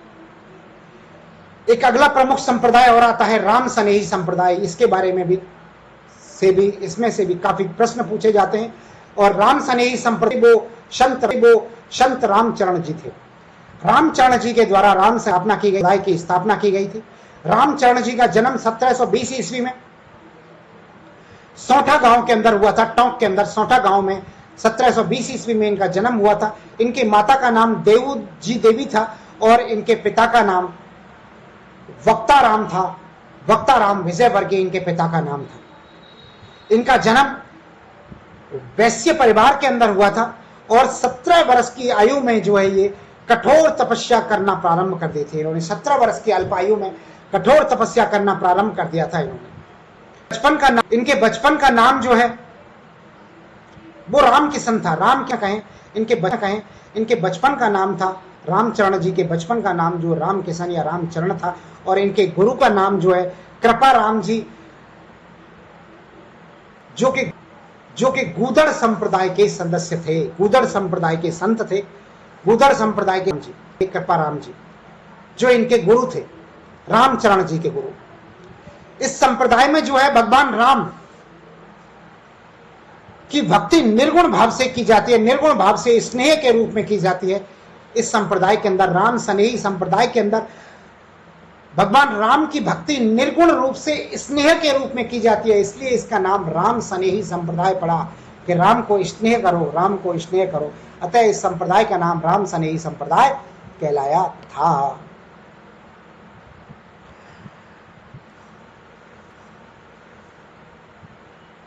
शाहपुरा शाखा, शाहपुरा जो है भीलवाड़ा है। राम स्नेही संप्रदाय की जो प्रधान पीठ है वो यहीं पर है। शाहपुरा स्नेही संप्रदाय राम स्नेही संप्रदाय की प्रधान पीठ है और इसके जो संस्थापक थे वो रामचरण दास जी थे। और रामचरण दास बना हुआ है, पर एक मंदिर बना हुआ है शाहपुरा के अंदर, और इस मंदिर को जो है राम द्वारा कहा जाता है, राम द्वारा कहा जाता है, राम द्वारा मंदिर कहा जाता है। इसको रामचरण दास जी के मंदिरों को राम द्वारा कहा जाता है।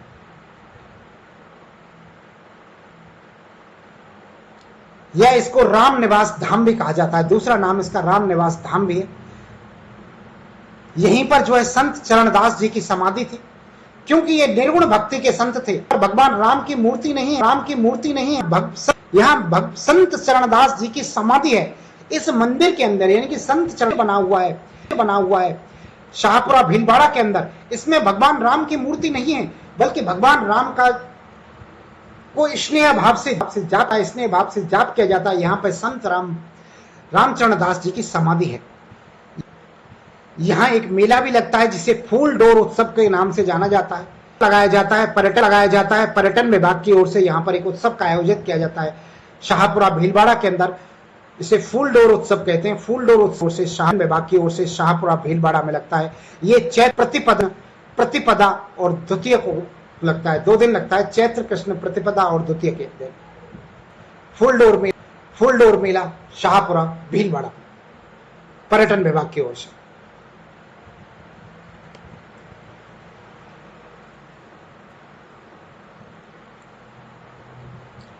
इसके बाद इनकी दूसरी शाखा की बात करते हैं, दरिया शाखा। दरिया शाखा को रेण शाखा भी कहा जाता है, और ये रेण जो पड़ती है ये मेड़ता सिटी नागौर के पास में है। रेण टोंक वाला नहीं है, एक रेण टोंक में और है, वो नहीं है। ये जो दरिया शाखा या रेण शाखा, ये रेण मेड़ता सिटी के नजदीक है, रेण गांव नागौर जिले में आती है रेण शाखा जो है। इस संस्था के संस्थापक जो है दरियाव राव इसलिए कहा जाता है, दरिया शाखा इसलिए कहा जाता है क्योंकि इस संस्था के जो संस्थापक थे वो दरियाव राव थे, इसलिए जो इस संस्था को जो दरियाव शाखा कहा जाता है। इनका दरियाव जी का जन्म जो है 1676 ईस्वी में हुआ था जैतारण पाली के अंदर। कृष्ण जन्माष्टमी के दिन इनका भी जन्म हुआ था, जैतारण जी अष्टमी के दिन हुआ था। समाधि इन्होंने चैत्र पूर्णिमा को ली थी। समाधि जो है इनके द्वारा चैत्र पूर्णिमा को ली गई थी। यहाँ पर प्रतिवर्ष चैत्र पूर्णिमा को, समाधि जिस दिन इन्होंने ली थी, चैत्र पूर्णिमा को जो है विशाल मेला भरता है यहाँ पर दरियाव गांव के अंदर या रेण गांव के अंदर, जो कि मेड़ता सिटी के अंदर जो है। दरियाव जी ने जो है मोक्ष प्राप्ति का साधन जो है राम नाम का स्मरण बताया था, राम नाम का प्राप्ति बताई थी। और इन्होंने